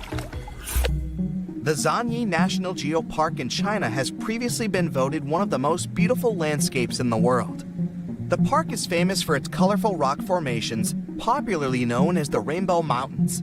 Layers of minerals and different colored sandstone were slowly pushed together across 24 million years to create the stunning landscape. In December 2014, an entire district in Budapest got covered with ice crystals. The trees in the area couldn't handle the pressure from the ice and they started toppling over. It was a spooky occurrence called ice fog. When it happens, the temperature drops significantly, freezing everything around, like Dementors did in the Harry Potter movies. All thanks to a temperature flip-flop. It not only messes with what you can see, but also creates ghostly pillars and halos that glow in the dark. Ice fog is made up of tiny ice crystals. When it's below 14 degrees Fahrenheit, water droplets in the air freeze and turn into ice crystals. Until then, they stay liquid unless they find something to freeze onto. Ice fog usually forms in chilly parts of the world, like the Arctic or Antarctic. Budapest was a plot twist. Hot, moist gases from vehicles and planes can also create ice fog. One plane takes off on a cold day and boom! There's so much ice fog that the next plane can't see a thing. That sometimes happens. It's not the same as diamond dust, which is when sparse ice crystals fall from a clear sky. It forms when the humidity is super high, nearly 100%, and the air temperature drops way below 32 degrees Fahrenheit. This creates ice crystals in the air, and they end up settling on different surfaces. Interestingly, early settlers thought these ice crystals could get into their lungs and cause some trouble. There are many other interesting ice formations, such as rabbit ice. It occurs when the air is chilly but the ground is yet to embrace the frosty vibes. The sap inside plant stems expands as it freezes, making the stems crack open. Once it happens, liquid slips out, meets the frosty air, and turns into thin layers of ice, creating beautiful petal or ribbon-like formations. Earthquake lights are another weird and unique phenomenon. When a powerful magnitude 8.1 earthquake hit Mexico in 2017, images of strange green and blue lights in the sky flooded social media. These so-called Mexico earthquake lights added another layer of mystery. Similar to ball lightning, earthquake lights are pretty rare. Fascinating, but tough for scientists to figure out. What makes it tricky is that the instances of luminosity around earthquakes don't all look the same. There are both theories and myths about this thing. The lights can appear in many different shapes, forms, and colors. Digging into history, researchers examined 65 accounts of these lights dating back to 1600 CE. For instance, on November 12, 1988, people reported a bright purple-pink globe of light along the St. Lawrence River in Quebec, just 11 days before a powerful quake. In Pisco, Peru, the lights took the form of bright flashes captured on security cameras before an 8.0 magnitude earthquake in 2007. And before a 2009 earthquake in L'Aquila, Italy, folks saw 4-inch flames of light flickering above a stone street. Yet, there are still debates about whether earthquake lights are real or not. The U.S. Geological Survey is a bit cautious, not sure whether individual reports of unusual lighting around the time and place of an earthquake truly represent earthquake lights. In one study, scientists theorized that these lights were caused by electric charges activated in specific types of rocks during seismic activity, like turning on a battery in Earth's crust. Some rocks, such as basalt and gabbro, have tiny crystal defects. They might release electrical charges into the air. Researchers estimated that the conditions needed for the creation of these lights existed in less than 0.5% of earthquakes worldwide. It could explain their rarity. They also noted that the lights tend to show up more often before or during quakes than afterward. An earlier study suggested that tectonic stress could create a piezoelectric effect where quartz-bearing rocks produce strong electric fields when compressed. Yet, studying earthquake lights is tough because they're unpredictable and short-lived. Time to talk about a sudden ring around the moon or sun. You're walking with a friend and suddenly see this sun halo. It's nature's warning. A snow or rainstorm is coming. These halos form when bazillions of tiny ice crystals in clouds refract sunlight. Resist the temptation to stare at this wonder directly. It can damage your eyes. Grab sunglasses and then admire it for about 40 minutes. Nature sends other early warnings too. If the sea mysteriously recedes, showing coral and fish, a tsunami might be on the way. Watch out for rip currents on the beach. Sharks might be fleeing a storm if they come unusually close. Feeling your hair stand on end and jewelry buzzing? Lightning might strike nearby. Seek shelter. Avalanches, green storms, and lakes near volcanoes are all potential dangers. Cross seas are extremely dangerous. Cave exploration during a full moon might cost you your life. If the ocean turns reddish-brown, avoid swimming. There might be toxic algae in the water. Animals sense disasters too. If they act strangely, pay attention. There's a fascinating blue glow around Matsu Islands on summer nights. It's caused by tiny glowing creatures. Tourists love watching this beautiful spectacle, but there's a downside. It's toxic and getting bigger each year, as revealed by a study. Despite its romantic appearance, this phenomenon is harmful. A team of oceanographers used satellite data to track its growth over 19 years. After analyzing almost 1,000 satellite images, they concluded that it was expanding into deeper waters. Unfortunately, this expansion poses a threat to marine life. The bloom of blue tears can poison fish and sea turtles and even affect human health. While dinoflagellates themselves aren't toxic, their food, toxic algae, releases harmful chemicals into the water. This process depletes oxygen, endangering marine animals. The main cause is unclear, but pollution from agriculture down the Yangtze River seems to play a crucial role. Agricultural runoff introduces nutrients that fuel the bloom. During the construction of the Three Gorges Dam project, the bloom's size reduced when the river's flow decreased. After the dam was finished and the river started flowing strongly again, the bloom resumed its growth. The team predicts that blue tears will keep expanding, posing an ongoing threat to marine life and creating more vividly glowing waters. A katabatic wind or drainage wind happens when dense cold air descends from a higher elevation down a slope due to gravity. These winds can be powerful, sometimes reaching hurricane speeds, but rarely. Unlike all downslope winds, katabatic winds like the Bora in the Adriatic or Santa Ana in California originate from cooling air on elevated surfaces like plateaus or mountains. As the air descends, it warms up. Its temperature depends on the source region. In Antarctica, katabatic winds are crucial in shaping wind fields. In regions such as Greenland and Antarctica, these winds can become extremely intense, reaching hurricane force. They contribute to unique phenomena, such as the McMurdo Dry Valleys in Antarctica, and are associated with such dangers as willowas in the Fuegian Archipelago and Alaska. St. Elmo's Fire is a natural phenomenon worth mentioning. It happens during thunderstorms or volcanic eruptions when there's a strong electric field around the area. It creates a bluish or violet glow around such things as ship masts, airplane edges, or sharp objects. This glow is caused by ionized air molecules and is more noticeable in low light conditions. The glow is a form of plasma, and it happens when the electric field around an object causes the ionization of air molecules. This can occur during thunderstorms because there are high voltage differences between clouds and the ground. Sharp points make it easier for St. Elmo's Fire to occur because the electric field is more concentrated in those areas. The colors you see, blue or violet, come from the fluorescence of nitrogen and oxygen in Earth's atmosphere. Similar to how neon lights work, but with different gases.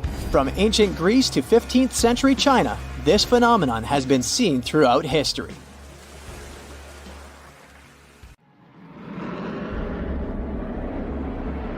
You're dozing off in your window seat on a plane. It's getting dark since it's almost 11 p.m. Suddenly, something wakes you up. You glance out of the window and see a really strange phenomenon, something that creeps you out. There are bright red, huge flashes illuminating the sky at a distance. They resemble some nightmarish jellyfish. Those are sprites, also called red sprites due to their color. They're also known as cloud-to-space lightning.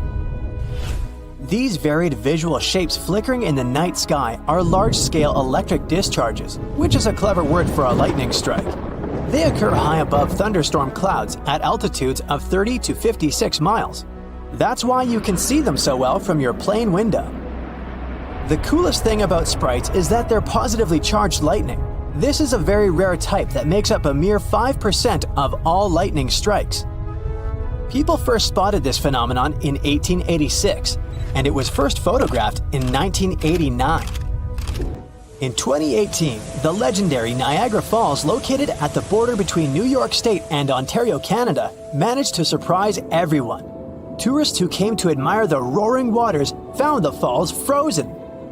Well, the waterfalls weren't frozen per se. This is impossible for a mass of flowing water that huge, but microscopic water droplets, as well as the mist, formed a crust of ice over the rushing water.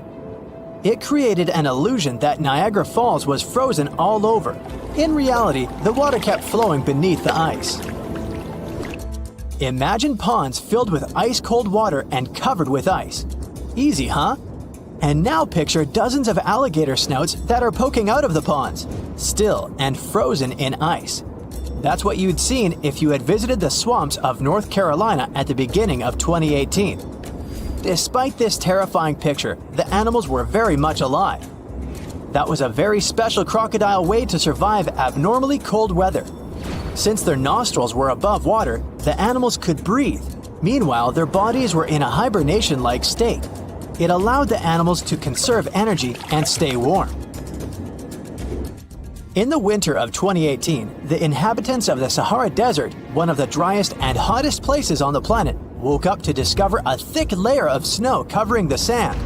In some places, its depth reached a staggering 15 inches. Meteorologists had an explanation for this exciting phenomenon. They said that cold pools of air combined with the precipitation of the most recent storm resulted in snowfall instead of rain. It happened in June 2009. People in some areas in Japan left their homes after a heavy downpour. only to find fish, frogs, and tadpoles everywhere. Fields, roads, lawns, and house roofs were littered with these creatures. One man even found 13 carp on and around his truck. No one knows for sure where this bizarre rain came from, but the most popular theory is that a powerful waterspout picked up the animals. Then it carried them through the upper atmosphere and dropped them on the unsuspecting people below. In Australia, it sometimes rains spiders. That's because these creatures can balloon. It's a highly unusual way of traveling. A spider climbs to the very top of a tall tree or shrub, and then it spins several strands of silk, which then help the spider to be carried away by the wind. It's not easy to spot ballooning spiders, but sometimes when the weather is especially damp and unpleasant, mass ballooning occurs. Millions of spiders set off on a journey to find another place with better conditions. It may look as if it's snowing outside, but no, those are spiders drifting down to the ground. The world's longest lightning storms happen in Venezuela and can last for 9 hours per day. The heart of the storm is over Lake Maracaibo, and the clouds tower way higher than your regular thunderstorm clouds. This natural phenomenon, also known as Catatumbo lightning, occurs during 140 to 160 nights a year and can produce up to 28 lightning strikes per minute. You've probably heard how they say that lightning doesn't strike twice in the same place. Well, Catatumbo lightning seems not to know about this rule. At least, it doesn't prevent storm clouds from gathering in the very same place year after year. Volcanic tornadoes are possibly one of the most terrifying natural phenomena. When a volcano erupts, it spews red-hot rock and ash high into the atmosphere. And solid lava pieces and hot gases travel down the volcano's slope. When this flow is moving down, some of the trapped gases begin to rise and spin at the same time. They get squeezed by the surrounding air, which makes them spin faster and faster. That's how a volcanic tornado gets born. Luckily, this phenomenon has a very short lifespan. Even though the island of Newfoundland in Canada can't be called the warmest place on Earth, it's still not that cold. But imagine having to shovel snow in front of your house just several days before your summer vacation. Well, that's exactly what happened on the island in June 2018. A cold storm that came from the coast of Newfoundland covered several regions of the islands with a 2-inch layer of snow. On top of that, the temperature broke all the records as well. During a Newfoundland summer, it's about 66 degrees on average, and 90 degrees on a very hot day. But that infamous June impressed people with only 37 degrees Fahrenheit in the morning. Brrr! Morning glory clouds are extremely rare. They look like massive tubes stretching across the sky. They can snake for more than 600 miles, sitting relatively low. Most researchers agree that these clouds appear when an updraft squeezes through the cloud. This creates the signature rolling appearance. The cool air at the back of the cloud makes it sink downward. The best but not the only place to see the morning glory is Australia's Gulf of Carpentaria. If you decide to travel there to see these clouds, choose a period from late September to early November.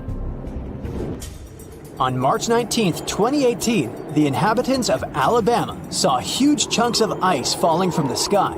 It was the infamous hailstorm of Alabama which caused millions of dollars worth of damage. After the hailstorm, the place looked ruined. Broken shop windows, smashed car windshields, broken billboards, and holes in the roofs. But what made researchers really excited was a hailstone found near the town of Cullman, Alabama. This softball-sized monster was more than 5 inches across, setting a new state record. In 2012, the sky over Dorset, England turned first ominously dark, then yellow. After that, blue gelatinous balls started to fall to the ground. A local man was walking to his garage when he spotted something unusually bright among whitish hailstones. When researchers examined this jelly rain, they found out that the balls were made of the substance used in diapers or potting soil. It's used to absorb liquid. It's still unclear whether the balls fell from the sky or maybe the melting ice made a few already existing crystals expand in the blink of an eye. In March 2018, people in northern Nevada could see the rarest and most bizarre cloud ever, a horseshoe cloud. It sure looks bizarre and kinda scary, but meteorologists know that this interestingly shaped vortex happens when a flat cloud travels over a column of warm, rising air. This air creates the shape and adds some spin to the cloud's movements. Such clouds are very fleeting and usually last for only several minutes. Cylindrical snow donuts occur when a wind gust decides to play snowballs. It starts to roll some snow across a snowy area. If it was a real snowball, it would eventually become too heavy for the wind to move. But the center of a snow donut is hollowed out. This happens because its inner layer is too thin and gets blown away when the donut is formed. This makes it lighter than a regular snowball. That's why it also rolls further. Unfortunately, you can't just go and find snow donuts. They're rare because they appear in very precise conditions. You're hiking in the wilderness, looking for a safe spot to set up camp. All you can hear are leaves and branches crackling under your footsteps. Some squirrels are running up a tree over there, but suddenly, something unexpected happens. You notice something weird in the distance in between the trees. It kind of looks like a concrete structure of some kind. Weird. At this point, you're at least 20 miles deep into the woods, and there are no nearby towns or villages, as far as you know. So you decide to go off the trail with your friends to get a closer look. But as you get nearer, you realize that it's leading to nowhere. What's it doing here in the middle of literally nowhere? And it doesn't even lead to anything. You put on your Sherlock Holmes cap and investigate.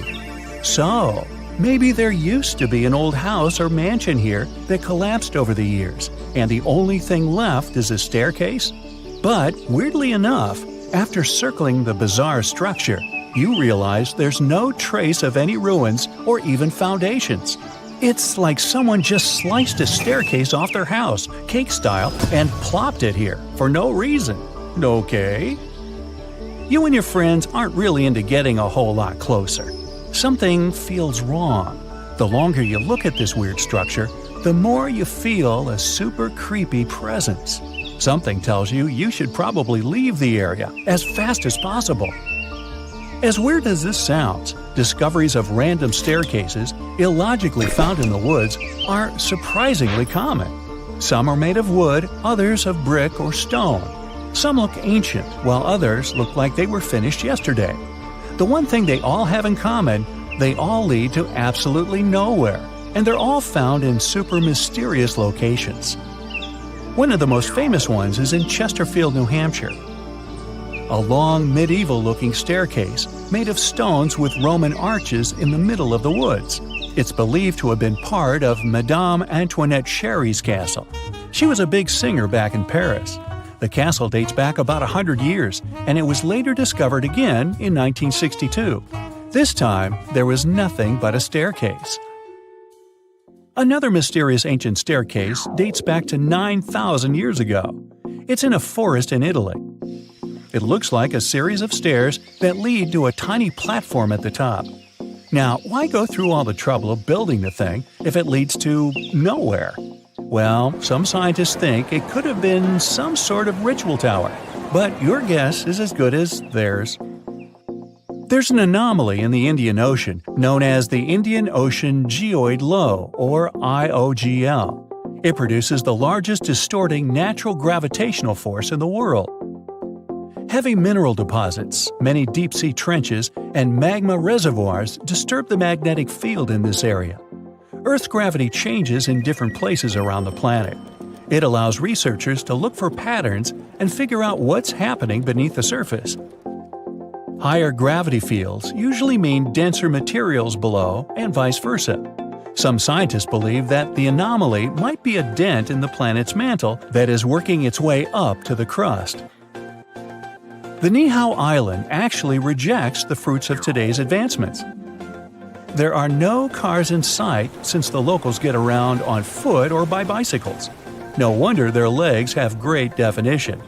They thrive without running water, internet, or shops. The only school on the entire island is powered by solar energy with a backup generator. And what's awesome is that it's the only school in the state that's powered by the sun. Being a resident of the island, the local explains some ground rules the permanent residents must abide by. If they do break these rules, they can be evicted.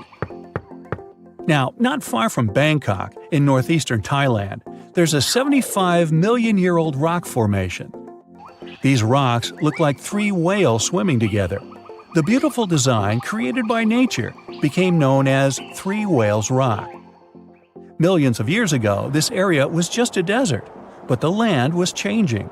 Gradually, sandstone got pulled apart by the movements of tectonic plates and erosion. That's how these spectacular formations were created. If you decide to explore the system of trails around Three Whales Rock, you'll find waterfalls and an abundance of fauna and flora there. Located on Gamal and Gaiden peninsulas, these expansive pit holes were discovered in 2014. They seem to be still changing and evolving. The pits grow wider and people find them more often. Of course, there's no shortage of theories about how they appeared. Suggestions range from meteorite impacts to the activity of other civilizations. But the most common explanation is that methane gas reacted to water molecules after the planet's permafrost started to melt. This resulted in bubbles of methane bursting through the ice. The craters could be thousands of years old, but nobody knows for sure. You're driving to the state of New Mexico, to the small town of Taos. 2% of the locals hear a strange buzzing in the air every day. Some residents believe the sound is somehow connected with technologies used by guests from other galaxies. Also, there is a theory that something sinister lives in the town. They say Taos is cursed. An evil spirit or a phantom punishes people for something their ancestors did in the past. Scientists still can't explain the nature of this sound. Another theory says it's caused by unusual acoustics of the location, while others think the buzzing is a hallucination. Some can hear it because everybody talks about something, and our minds create an illusion of the sound that doesn't really exist. The sound isn't the same for everyone either. For some, it's a low hum. For others, it's more of a buzzing sound. But this is not the only place where you can hear the strange noises. It's called the hum, and people worldwide claim to have heard it. Some dwellers of a small village in Scotland describe it as a low, thick hum, while some residents of Florida heard a similar sound too. It's not exactly known where this phenomenon appeared, but the first time the media started talking about it was in the 1970s in England. Also, there are written records of a mysterious buzzing dating back almost 200 years. According to some estimates, only about 2% of people on the planet can hear the hum. Perhaps their ears pick up some low-frequency waves, or the reason is something else entirely. Maybe, just maybe, they hear humming because the person doing it doesn't know the words to the song. Yeah, that joke is also 200 years old. A volcano in Indonesia spews bright blue lava and produces electric blue and purple flames. This phenomenon occurs because the volcano has some of the highest levels of sulfur in the world. You can also know you're near it by its foul stench. But I digress. And when sulfuric gases interact with scorching hot air and get lit by the molten lava, they turn blue. You can also find the world's largest acid lake inside this crater. Yup, it's a real stinker. Underwater rivers and lakes are called brine pools for a reason. High salinity makes the water in them denser than the seawater around. That's why it sinks to the bottom, forming rivers and lakes. Those have waves of their own, and these waves can sometimes lap up against the shorelines. If you went down there in a submarine, it would easily float on the surface of a brine pool. But without a submarine, swimming in such a lake would be too risky. They contain too much toxic methane and hydrogen sulfide. Yeah, I'd pass on that too. But hey, be my guest. Cave of Crystals in Mexico is home to the world's most unique crystal formations. Thanks to super rare conditions in the cave, crystals there grow to unbelievable sizes. The air inside is incredibly humid. The water contains tons of minerals that boost the growth of the milky white giants. Some of them are longer than telephone poles. Cylindrical snow donuts occur when a wind gust starts to roll some snow across a snowy area, as if making a snowball. If it was a real thing, it would eventually become too heavy for the wind to move. But a snow donut's center is hollowed out. This happens because its inner layer is too thin and is blown away when the donut is formed. This makes the thing lighter than a snowball. That's also why it rolls further. Unfortunately, snow donuts are rare because they need very precise conditions to appear. The Danakil Depression in Ethiopia is probably one of the most bizarre-looking places you'll ever see. It's dotted with neon-colored hot springs, lava pools, and vast salt flats. You've got to be especially careful there. Toxic gases are swirling over hydrothermal fields, and many pools are super acidic. So, don't go swimming.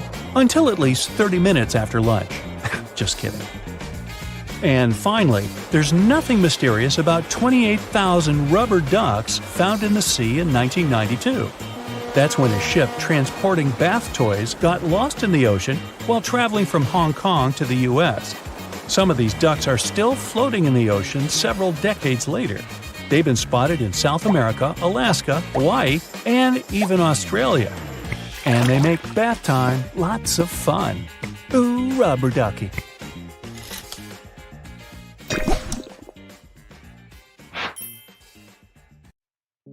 In Russia, on the shores of the Baltic Sea, there's an enigmatic national park. The Dancing Forest is a place that no scientist has managed to explain so far. The pine trees of the forest are all crooked and twisted into loops and spirals. The forest didn't appear until the early 60s, when the pines were planted in order to make the sand dune in that area more stable. One theory is that it's the unstable sand that made the trees twist in such a way. Other theories for the crooked trees are strong winds, or even supernatural powers. Some people say the forest is a place where positive and negative energies meet, twisting the trees. Local legend says that if a person climbs through one of the rings of a tree, it'll add an extra year to this person's life, or they'll be granted a wish. I like that one. Speaking of bizarre trees, and one grows in the region of Piedmont, Italy. There, a cherry tree grows on the top of a mulberry tree. The strange thing is that both trees are perfectly healthy. A continuous storm at Saturn's North Pole has an odd shape, a hexagon. This is probably because of the gradient of the winds. The total length of this cloud pattern is 9,000 miles, which is about 1,200 miles longer than the Earth's diameter. The hexagon has been observed for many years, but it gets even more mysterious because it changes color too. It used to be turquoise, but it has recently shifted to a golden color.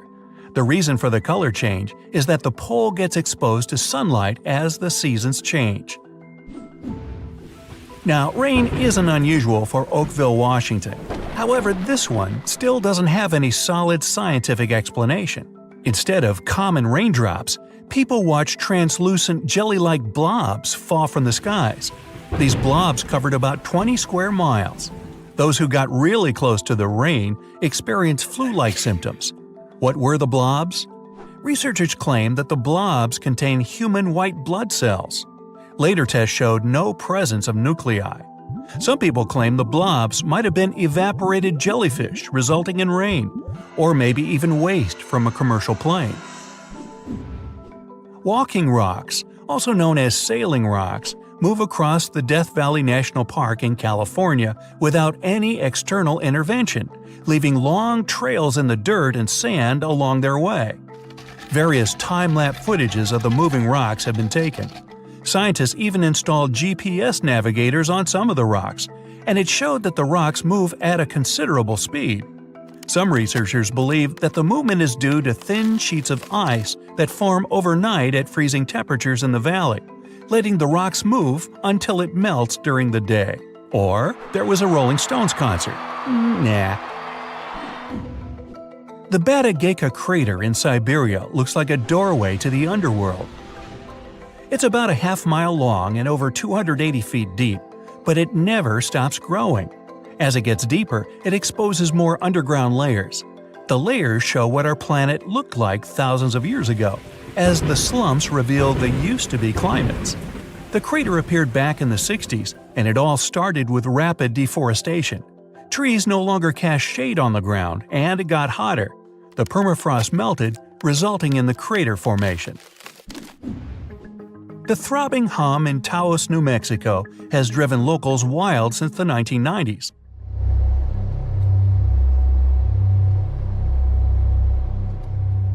The low-frequency hum deprives people of sleep and depletes their energy. Even though scientists have tried to find the source of the hum, they still haven't pinpointed its origin. Different variations of the hum have also been heard in the UK, Australia, Canada, and other areas of the US.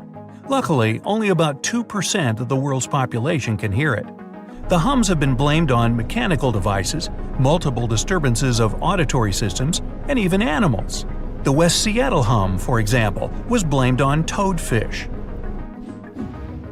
Fairy rings, also known as elf rings or pixie rings, are mysterious rings of mushrooms that appear in grasslands and forested areas. There's a lot of debate about why these fungi form a nearly perfect circle. Some superstitions claim that fairy dances would burn the ground, causing mushrooms to rapidly grow.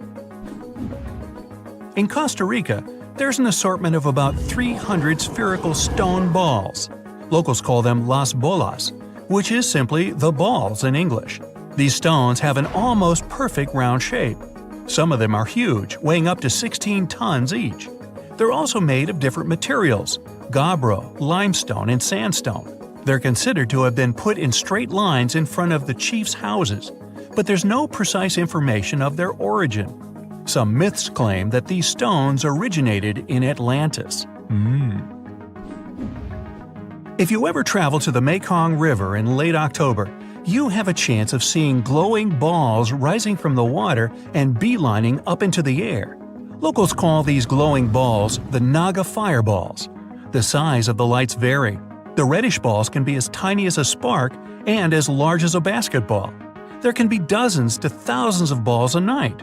Scientists don't have any solid explanation for why it happens, but it could be due to flammable gases released by the marshy environment. Some superstitious locals are sure it's all because of a giant serpent living in the Mekong. Great balls of fire! In Minnesota, on the north shore of Lake Superior, there's a park known for the Devil's Kettle. This is a waterfall that splits in two. One part of the river continues, while the other part disappears into a hole in the ground. Whatever object you throw into the Devil's Kettle won't reappear. Scientists still haven't fully explained where the water that drops into the hole goes. Devil's Kettle is considered to be unsafe for people because it's nearly impossible to trace the flow. Yeah, not a place to go tubing. Grunions are fish known for their bizarre mating ritual. The females climb out of the water and onto the shore. They dig their tails into the sand in order to lay eggs. The legs stay hidden in the sand, waiting. 10 days later, the high tide comes, washing the newly hatched young to the sea. Scientists still can't give any solid explanation for this way of breeding. People who live in rural central Norway over the Hessdalen Valley can often witness floating lights of white, yellow, and red cross the sky. The lights appear both at day and night, and once back in the 80s, they were spotted 15 to 20 times in a single week. The Hessdalen lights can last just a few seconds, but sometimes they can last more than an hour. The lights move, seeming to float or even sway around. Some scientists believe that the reason for these lights is due to ionized iron dust.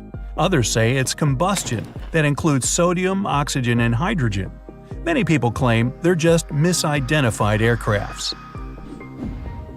Yellowstone Park has a famous boiling lake, but it's not the world's only place of boiling water. Deep in the Amazon, there's the 4-mile Shanay Timpishka River that's always hot.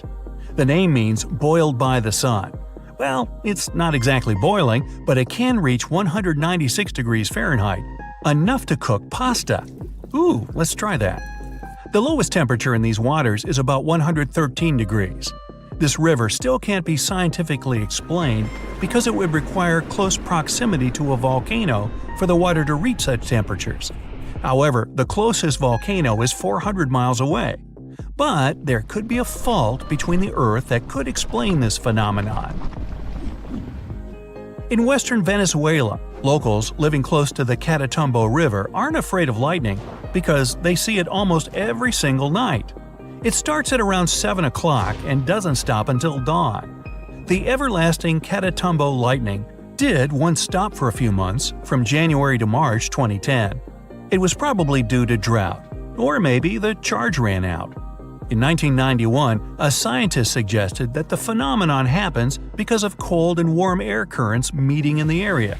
Another theory is that the lightning could be due to the presence of uranium in the bedrock. Speaking of lightning, I got a bolt. Bye! Something interesting has recently happened in South Dakota. It was all over the internet, so perhaps you already know about it. In July of 2022, the sky in this state suddenly turned green. So, what happened there? Was it caused by a human or by nature? Let's find out. Tuesday, July 5th, 2022. Shortly after a heavy storm, the sky over South Dakota in the US was still overcast. Locals finally went outside and saw that the sky had an intense dark green hue, and they'd never seen anything like that before. People said that it looked like something straight up from science fiction, or even a horror movie. Unsurprisingly, South Dakotans immediately started spreading the news all over social media.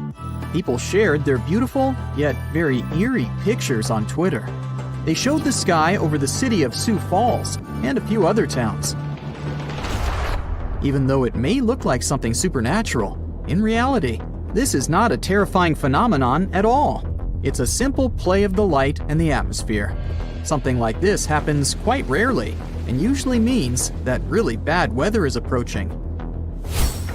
And that's also true to what happened in South Dakota. Just before people started sharing photos, a thunderstorm swept through the town of Sioux Falls. This was confirmed by the U.S. Weather Service. This hurricane was terrible. The wind speed was about 100 miles per hour. According to the Beaufort scale on wind speeds, this is the fastest and most destructive storm. There are only 12 numbers on this scale, and the maximum wind strength starts at 73 miles per hour. But why isn't this all over the news then? Well, because it's kind of a usual thing for the residents. Thunderstorms occur very often in the United States, especially in the warmer months. And 1 out of 10 such thunderstorms can become something serious, like a tornado. This one wasn't an exception.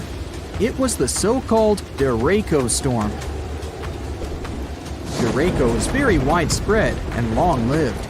It's actually a combination of a fast-moving group of severe thunderstorms and downpours. People often say that a derecho is as strong as a tornado. Still, there's a difference between them. A tornado is a vortex, a rotating column of air. It's usually about 500 feet in diameter, although sometimes its width can reach up to 2.5 miles. I don't envy those who would stumble upon that. But the main point is that they rotate. The wind moves very fast in a circle, near some invisible center. A derecho is a strong thunderstorm, or a system of strong thunderstorms with straight-line winds. In other words, it doesn't spin. Instead, the derecho chooses a point somewhere and simply runs to it, like a very motivated marathon runner. If we compare a derecho to an ordinary tornado, the latter has 6 levels of strength, from 40 to 380 miles per hour. So, a derecho is kind of like a small, average level 1 to 2 tornado. Usually, its speed is within the range of 73 to 113 miles per hour. And, in both cases, they can be accompanied by severe thunderstorms, lightning, and rain. But still, these are different things.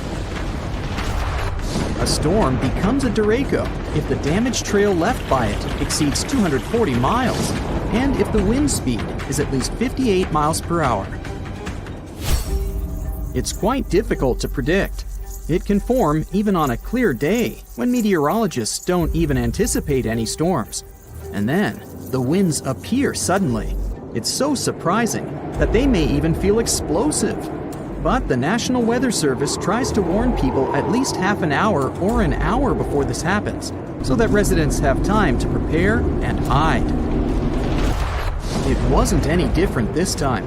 The storm swept through almost all of South Dakota, as well as the states of Minnesota and Iowa. The consequences were quite serious. More than 30,000 people were left without electricity. Fortunately, people were fine. That's because the locals are pretty used to derechos. However, the green sky is something different. It became a very unusual sight for the locals. Everyone was wondering why it happened. Was it a bad sign or a normal weather phenomenon? Well, to be honest, scientists don't have an exact explanation. But although there are only assumptions, they sound pretty convincing. A green sky is a very rare phenomenon. Most scientists think that this happens when a powerful storm approaches the area before sunset or sunrise. Then the sky will turn green in this area. NBC meteorologist Bill Cairns, who once faced a similar event himself, suggests that the green sky appeared because of the huge hail before the storm. First, let's talk about why the sky looks blue, or any other shade, depending on its mood. In short, the sun simultaneously carries all the rays of the color spectrum. It may seem white to us in total, but it actually has all the colors at the same time. However, these color waves all have different lengths. For example, blue rays are shorter than the other ones. They jump away from the air molecules better than the red waves, so they reach us faster. Because of this, on a regular clear day, the sky seems blue. At the same time, red and orange color waves are very long and move slower, so they're usually left behind. But when the sun goes below the horizon or rises, the rays' directions change, and these waves reach us better. It all means that even if the sunrises and sunsets seem red and orange to us, in fact, there are still blue and green waves among them. But they have to bounce off something to reach us faster and become stronger than the red rays. Have you guessed what I'm getting at? This is where the water comes into play. Clouds are made up of water droplets. When they become large enough, but don't fall yet, for example, due to strong winds, they affect how the light behaves in the sky. Large, heavy storms mostly consist of water and hail, and water reflects blue and green rays best of all. That's exactly the reason why the water in rivers and lakes seems bluish-green to us, although in reality, it's transparent. And yeah, algae matter too. So, there are a couple of key factors why the sky may turn green. First off, the sun should be at the horizon level. Another factor is that while the storm clouds are approaching, they shouldn't cover the sky completely. There still must be a little room for the sun rays. Then, barely noticeable blue rays jump up to storm clouds. They're repelled by water droplets and hail. Mixing with the red sunset, they turn into a bright green light. And this green light is spreading all over the sky. That's why in most of these cases, when the sky turns green, people can only see it in the evenings. Yeah, it can also happen in the middle of the day. But since the conditions are already quite specific, seeing something like that during the day is even rarer. Still, if you see a green sky, you don't need to panic. It doesn't necessarily mean that a terrible storm is approaching. The chances are high though, but still, it's not a rule. It can be just heavy rain or a heavy hail. In other words, if you see a green sky, then you'd better hide, and hide your car. However, if you were lucky enough to see the stunning sky from the comfort of your own home, it's indeed very exciting. If you get a glimpse of something like that, just know that you had a chance to experience something very rare and special. Some people said it was the most incredible thing they had ever seen. You're relaxing at the beach when suddenly you notice a huge flock of birds. They're excited about something near the water. You get the urge to go and investigate what's going on there. Here's some advice. Sit back down and stay away from the water. I get it, you think you're tough enough to handle a few pecks from a seagull. But it's not the birds that have me worried, it's what's lurking beneath the water. Fish are a staple of many diets across the animal kingdom, both above and below the ocean. Tuna, squid, and octopus, as well as marine mammals like seals, all prey on a wide variety of smaller fish. Species such as bluefish and striped bass are their favorite dinner-time meal. They're also the favorite of another ultra-predator, which is why you shouldn't join those birds by the water. If you do, you're risking an encounter with a creature that can measure up to 20 feet long. That's 3 times the size of an average human. These are the size credentials of a great white shark. If there are fish around, they may come up near the ocean's surface to feed. A great white shark has the strongest bite force among animals. The only other animal species that comes close to them is the saltwater crocodile.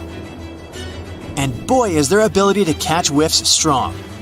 Scientists believe it to be more than 100 times stronger than a human's. They don't even use the nostrils located beneath their snouts to breathe. It simply serves as a specialized sniffer. Thankfully though, we're not the favorite meal of a shark, and the creature isn't going out of its way to hunt us. Researchers claim that the odds of being attacked by a shark are as low as 1 in 3.7 million. When unfortunate meetings between sharks and humans do happen, a shark may mistake a human for a seal or an extremely large striped bass. This is why you should stay away from those birds and fishes, and just let the other animals animal. You just focus on catching a tan in that sun chair. So I guess this means that sharks have poor vision? Not quite. Their vision in clear water is up to 10 times better than that of humans swimming in the same environment. The structure of a shark's eye is quite similar to that of our own. It consists of a cornea, lens, retina, deep blue iris, and the pupil. Their eyes have 2 types of photoreceptors, rods and cones, just like humans. Although we're not too sure how well rods and cones perform for sharks, research has shown that they possess only 1 type of cone. It means they most likely don't have full color vision like a human. This might explain why they can sometimes mix humans up with other creatures. But hey, who's ever really fully focused when they're about to devour their dinner? Shark eyes also have tapetum lucidum. This is a layer of mirrored crystals located behind the shark's retina. These crystals allow the shark to see quite well in extremely dim light and murky water. The crystals reflect incoming light, which gives the rods inside the retina a second chance at detecting light that they might have missed the first time around. Fun fact, cats also have tapetum lucidum. This is why your cat's eyes glow in the dark when you shine a light on them. Another telltale sign that sharks may be hovering around in nearby waters is the presence of whales. Sharks have been known to stalk the creatures for over 100 miles. They'll follow pods waiting for one of the members to become vulnerable before expertly striking. So, lesson learned? If you now see birds by the water, it's probably not a good thing, unlike when you see thousands of birds flying together through the sky. This is known as murmuration. You can see thousands of starlings unite together in the sky, moving in unison, dipping and swerving at the same time. It's like they're competing in some sort of synchronization event at the Bird Olympics. This happens when the birds begin to roost. It can be as early as September in some places and as late as the end of November elsewhere, with more birds joining the nightly displays during this time. Are they doing it for our entertainment? Well, not really. Grouping together in the sky offers protection from predators, like falcons. It can also get cold when you're flying that high up. So, the birds gather in their thousands to keep warm and exchange information on potential feeding sites. Okay, so in this case, a huge group of birds doesn't mean anything evil. But if you ever see some flying towards you whilst in a wooded area, it's probably time to leave the area. Birds and other animals flee wildfire areas. Certain mammals, like amphibians, may actually stay in the fire. Instead of fleeing for their lives, they will dig underground to escape it. But nearly all other animals will try their best to leave. Oh, and don't forget to jump out of the way whilst all those animals are running towards you. Why don't we switch back from birds to sharks? Yes, we now know if there are birds near the ocean surface, then sharks will probably be quite close as well. But what if there are no sharks anywhere near at all? If you ever happen to be in the ocean and notice some sharks heading deep towards the bottom of the ocean, this may be a sign that a hurricane or a tropical storm is on the way. Sharks can sense the drop in barometric pressure that accompanies the storm, so they could be trying to get out of the hectic zone. Sharks don't quite care for humans, so they don't view our sandy beaches and inland towns and cities as safety zones. They're quite intelligent creatures and know the deeper they go in the ocean, the safer it gets. But the ocean's not always the best place to go in an emergency. Case in point, if you come across sea creatures who usually live in water randomly resting on the sand, don't get inside the water. This is a sign that the water is potentially toxic. It's possible that a red tide is congregating in the water near the beach. Red tides happen all over the world, but one algae species causes them in the Gulf of Mexico. A red tide occurs when the water is full of more toxic algae than normal. It can make the water reddish or brown, but sometimes the water's color is normal. If you go in the water, you might experience respiratory irritation like coughing or an itchy throat. If this happens to you, you should thoroughly rinse your mouth with fresh water. Speaking of water, frogs are famous for their croaking, but if you've ever heard them do it a lot more than usual, it might be because it's about to rain. One theory says that this might have to do with their mating. They first do it, then lay eggs in bodies of fresh water. A good rain means more watery real estate for the frogs. That's why male frogs invite the ladies for a date before the showers with a croaking symphony. If you hear a lot of buzzing around, meaning the bees are more active than usual, a storm could be on the way. When they feel like it's approaching, bees start working even harder and faster to collect more nectar before the storm. And once they're done with it, they'll always come back to the hive 10 to 15 minutes before the heavy rain, even when there are no obvious signs of it. Their secret is super sensitive hairs on their back that can pick up electrostatic buildups from storm clouds.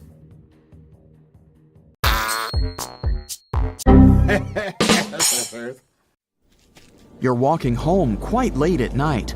It's been raining, and now the air is fresh and damp. And that's when you see it. A rainbow! But it's nighttime. Is it even real? Well, it is, because it's a lunar rainbow, also known as a moonbow.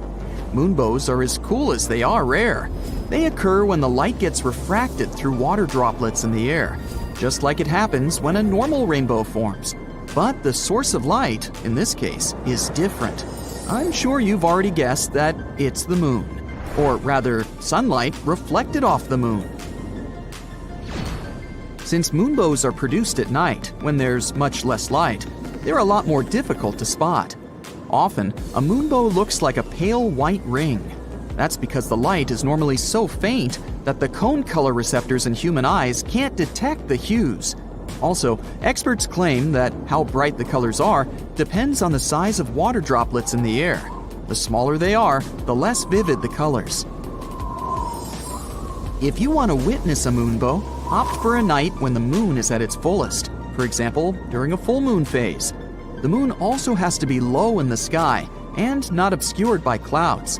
In the US, you can see moonbows next to waterfalls, including Niagara Falls, as well as Yosemite National Park and other places. But you can see mesmerizing natural phenomena not only at night after the rain. For example, look at these brinicles. They are hollow icicles, also known as underwater stalactites. They form when cold salt water freezes in the right conditions. Then, brinicles can reach the ocean floor and start pulling there. They can even freeze some slow-moving underwater inhabitants, like starfish. This next phenomenon is even more dangerous than brinicles. Sinkholes occur when water that has turned acidic after coming into contact with plants or carbon dioxide erodes soft kinds of rock, like gypsum or limestone.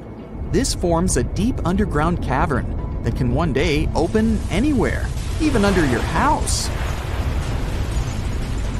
One such sinkhole opened up in New York City.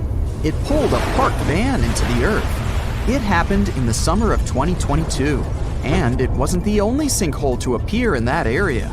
Local inhabitants reported around 4,000 sinkholes all over the city. This kind of problem is also very common in Florida, and it's much more serious than it may sound. Sinkholes open all of a sudden, pulling down everything and everyone that happens to be nearby. Sinkholes appear all over the world, which makes them a global problem. They're totally unpredictable and form without warning. Another reason for their formation might be vast areas of groundwater. During droughts, this water dries up. This creates large empty caverns. After heavy rains, the surface over such a cavern can collapse, creating a sinkhole within minutes. This phenomenon is way more beautiful and way less dangerous than sinkholes. Just look at this beach. Is it glowing? Your eyes aren't deceiving you. You can see this phenomenon all over the world. It's caused by phytoplankton in the water. It gives off light when the movements of waves and currents disturb it. This particular species of phytoplankton glows blue, turning the ocean into a gigantic lava lamp. At the same time, if you saw it during the day, you'd probably feel disgusted because the thick visible layer of the plankton near the surface of the water doesn't look, well, nice. Waterspouts are also known as sea tornadoes. They occur over warm ocean waters. Waterspouts look like funnel-shaped clouds reaching down from the stormy skies. Most of them don't pull in water. They're rather weak rotating columns of air hovering above the surface of the water. Some waterspouts begin as dry land tornadoes. Then they travel toward a body of water and turn into severe thunderstorms with hail, high winds, and lightning. During the summer, in forests all over the world, you might see a faint eerie glow called foxfire. It might look mystical and a bit scary, but the nature of this glow is very simple. It's produced by bioluminescent mushrooms growing on moist, rotting bark. You can find lots of these mushrooms in the tropics, where damp forests encourage their growth. To increase your chances of seeing some of those magical fungi, hunt them in the forest during the wettest season. Plus, move as far away from artificial light sources as possible. Otherwise, you won't be able to spot this faint glow. And if you find one, nope, don't do that. They're not that kind of mushroom. Fire rainbows are another phenomenon that occurs in the summer. They appear when sunlight interacts with frozen ice crystals in high-altitude clouds. Interestingly, for a fire rainbow to appear, you don't need any rain. That's why scientists prefer to refer to this beautiful natural phenomenon by its official name, the circumhorizontal arc. This arc occurs when the sun is very high in the sky, and there's one special variety of clouds. That's why you're more likely to see fire rainbows closer to the equator. In other words, if you're in Los Angeles, you can spot them for 6 months out of the year, while in more northern cities, like London, this window is merely 2 months. Look at this cute roll. It looks handmade, but it's actually a natural phenomenon called the snow roller. Snow rollers are formed when there's a thick layer of fresh snow that covers a layer of ice. When the temperature and wind speed are just right, some snow breaks loose and starts rolling. While rolling, it picks up additional snow and ends up as a large snow donut. The conditions creating these pastries must be very precise. That's why they're quite rare. Have you ever climbed the stairs of the Giant's Causeway in Ireland? They sure look as if they were created by people. But in fact, This absolutely awesome formation is natural and has a scientific name: columnar basalt. These mostly hexagonal columns have a volcanic origin. They appear when lava cools very fast, contracting and creating various cracks in the surface of the new rock. Now look at the sky, fast! This phenomenon is extremely rare, so you'd be very lucky to witness it. These clouds are called asperatus, and they managed to avoid being classified until 2009. They seem to be ominous and stormy, but in most cases, they break up very quickly without producing a storm. Blink, and you'll miss them. These clouds get formed when colliding air masses or turbulent winds whip up the bottoms of cloud layers, creating amazing shapes. Now, put on your winter jacket. We're heading to the north to look at very unusual icebergs. The thing is, not all of these formations are monochrome. Some of them have different colored stripes, which stand out starkly against the whites and blues of the Arctic. The process of the formation of these stripes is quite simple. See for yourself. Water melts and freezes on an iceberg, with dirt and particles of different minerals getting trapped on its surface. They create multicolored stripes with a variety of colors. As for these blue stripes, they appear when water gets trapped between two layers of ice and freezes so fast that air bubbles don't have enough time to form. And if an iceberg breaks off and falls into the ocean, algae present in the water might create yellow or green stripes. If a storm holds back your long-awaited picnic, keep calm and think about how lucky you are that it's not the Caratumbo, the world's longest lightning storm. The heart of the storm, which repeats every year, is over Lake Maracaibo in Venezuela. It towers way higher than your regular thunderstorm. This natural phenomenon occurs for a whopping 140 to 160 nights a year, lasts for 9 hours a day, and produces 16 to 40 lightning flashes per minute. You've probably heard how they say that lightning doesn't strike twice in the same place. Well, the Caratumbo seems to not know about this rule, or at least it doesn't prevent storm clouds from gathering in the very same place year after year. Guaijan volcano in Indonesia is not your ordinary lava-belching mountain. Instead of producing black smoke and red lava, as most volcanoes do, this eccentric guy lets out a blue flame and electric blue lava. This phenomenon occurs because the volcano contains some of the highest levels of sulfur in the world, and when the sulfuric gases interact with scorching air and get lit by the molten lava, they start to turn blue. Unfortunately, you can see this mesmerizing sight only at night, but you can smell it all day long. By the way, the world's largest acid lake is also located inside this crater. The Dead Sea has a high concentration of salt and minerals compared to other seas, even though it's technically a lake. Swimming is almost impossible, but people go there for the natural chemicals for the body. Floating on the surface is a great way to relax. This ancient body of water got its name because no macroscopic organisms can live there since it's 9.6 times saltier than oceans. Only a few bacteria and fungi can be found enjoying the salt. It's also Earth's lowest elevation on land at 1,400 feet below sea level. An underground crystal cave exists in Mexico, and it looks like some interstellar world. It's roughly 1,000 feet beneath the surface, with each spike measuring up to 35 feet in length and weighing up to 55 tons. These are some of the largest crystals in the world.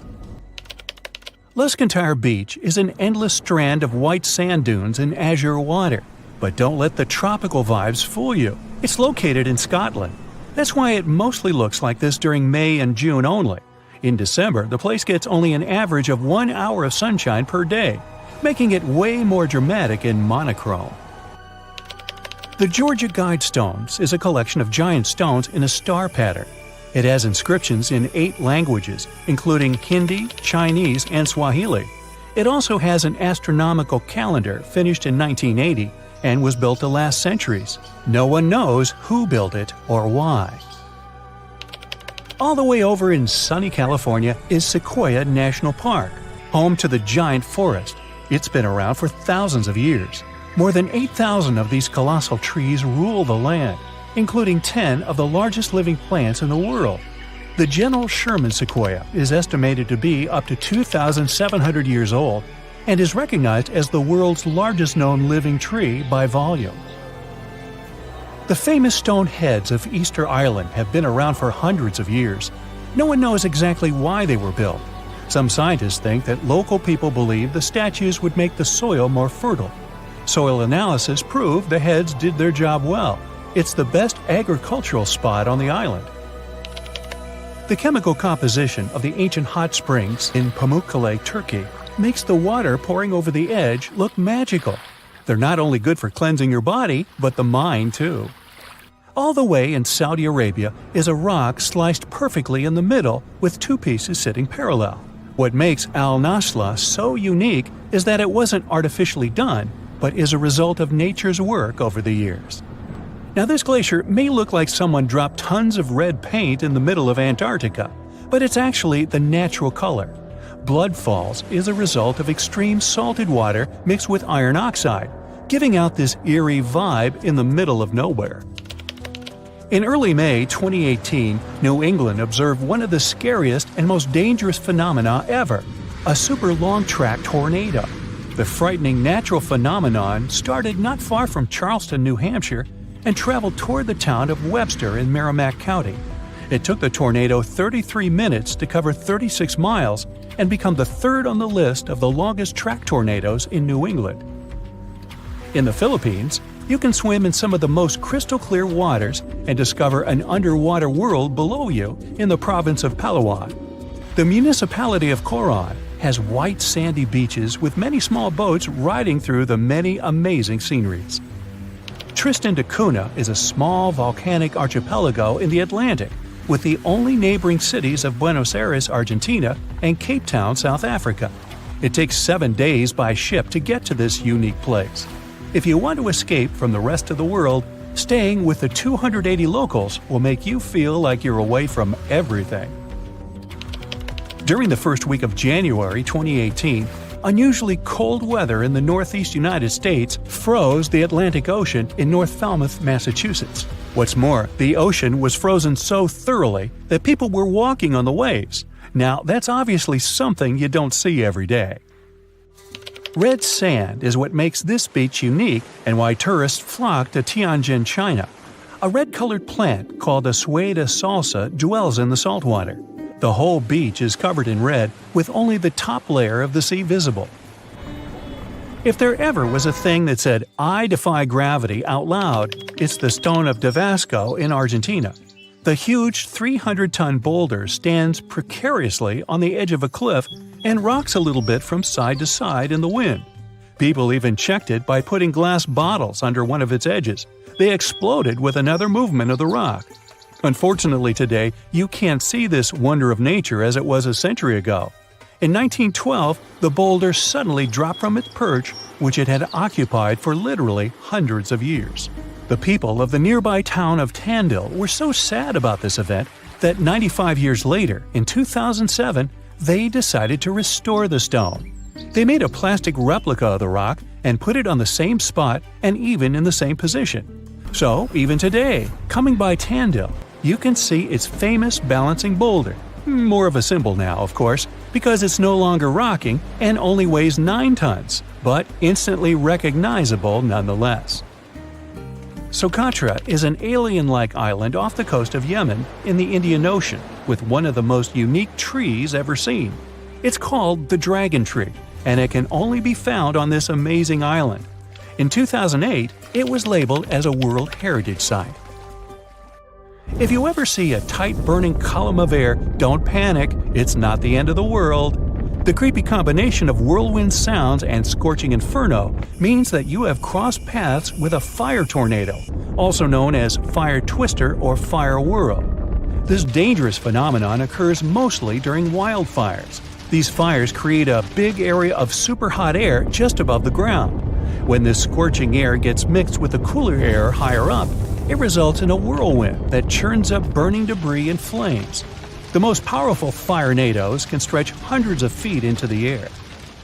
The House of Mystery in Gold Hill, Oregon amazes its visitors with gravity-defying effects. You can't stand straight there, always leaning to the side and having to hold on to something for balance. Balls roll upwards. There's also a broom that stands perfectly still wherever you put it, unlike virtually everything else in the shack. The local Native American tribes called this place the Forbidden Ground, even before the house was built there, and they avoid approaching it. The owners of the shack, though, decided to turn it into an attraction, and they succeeded. They created an atmosphere of mystery around the place, and spread the news about it in newspapers and later on the internet, and voila! A perfect anomaly is made. In fact, it's no more than a curiosity.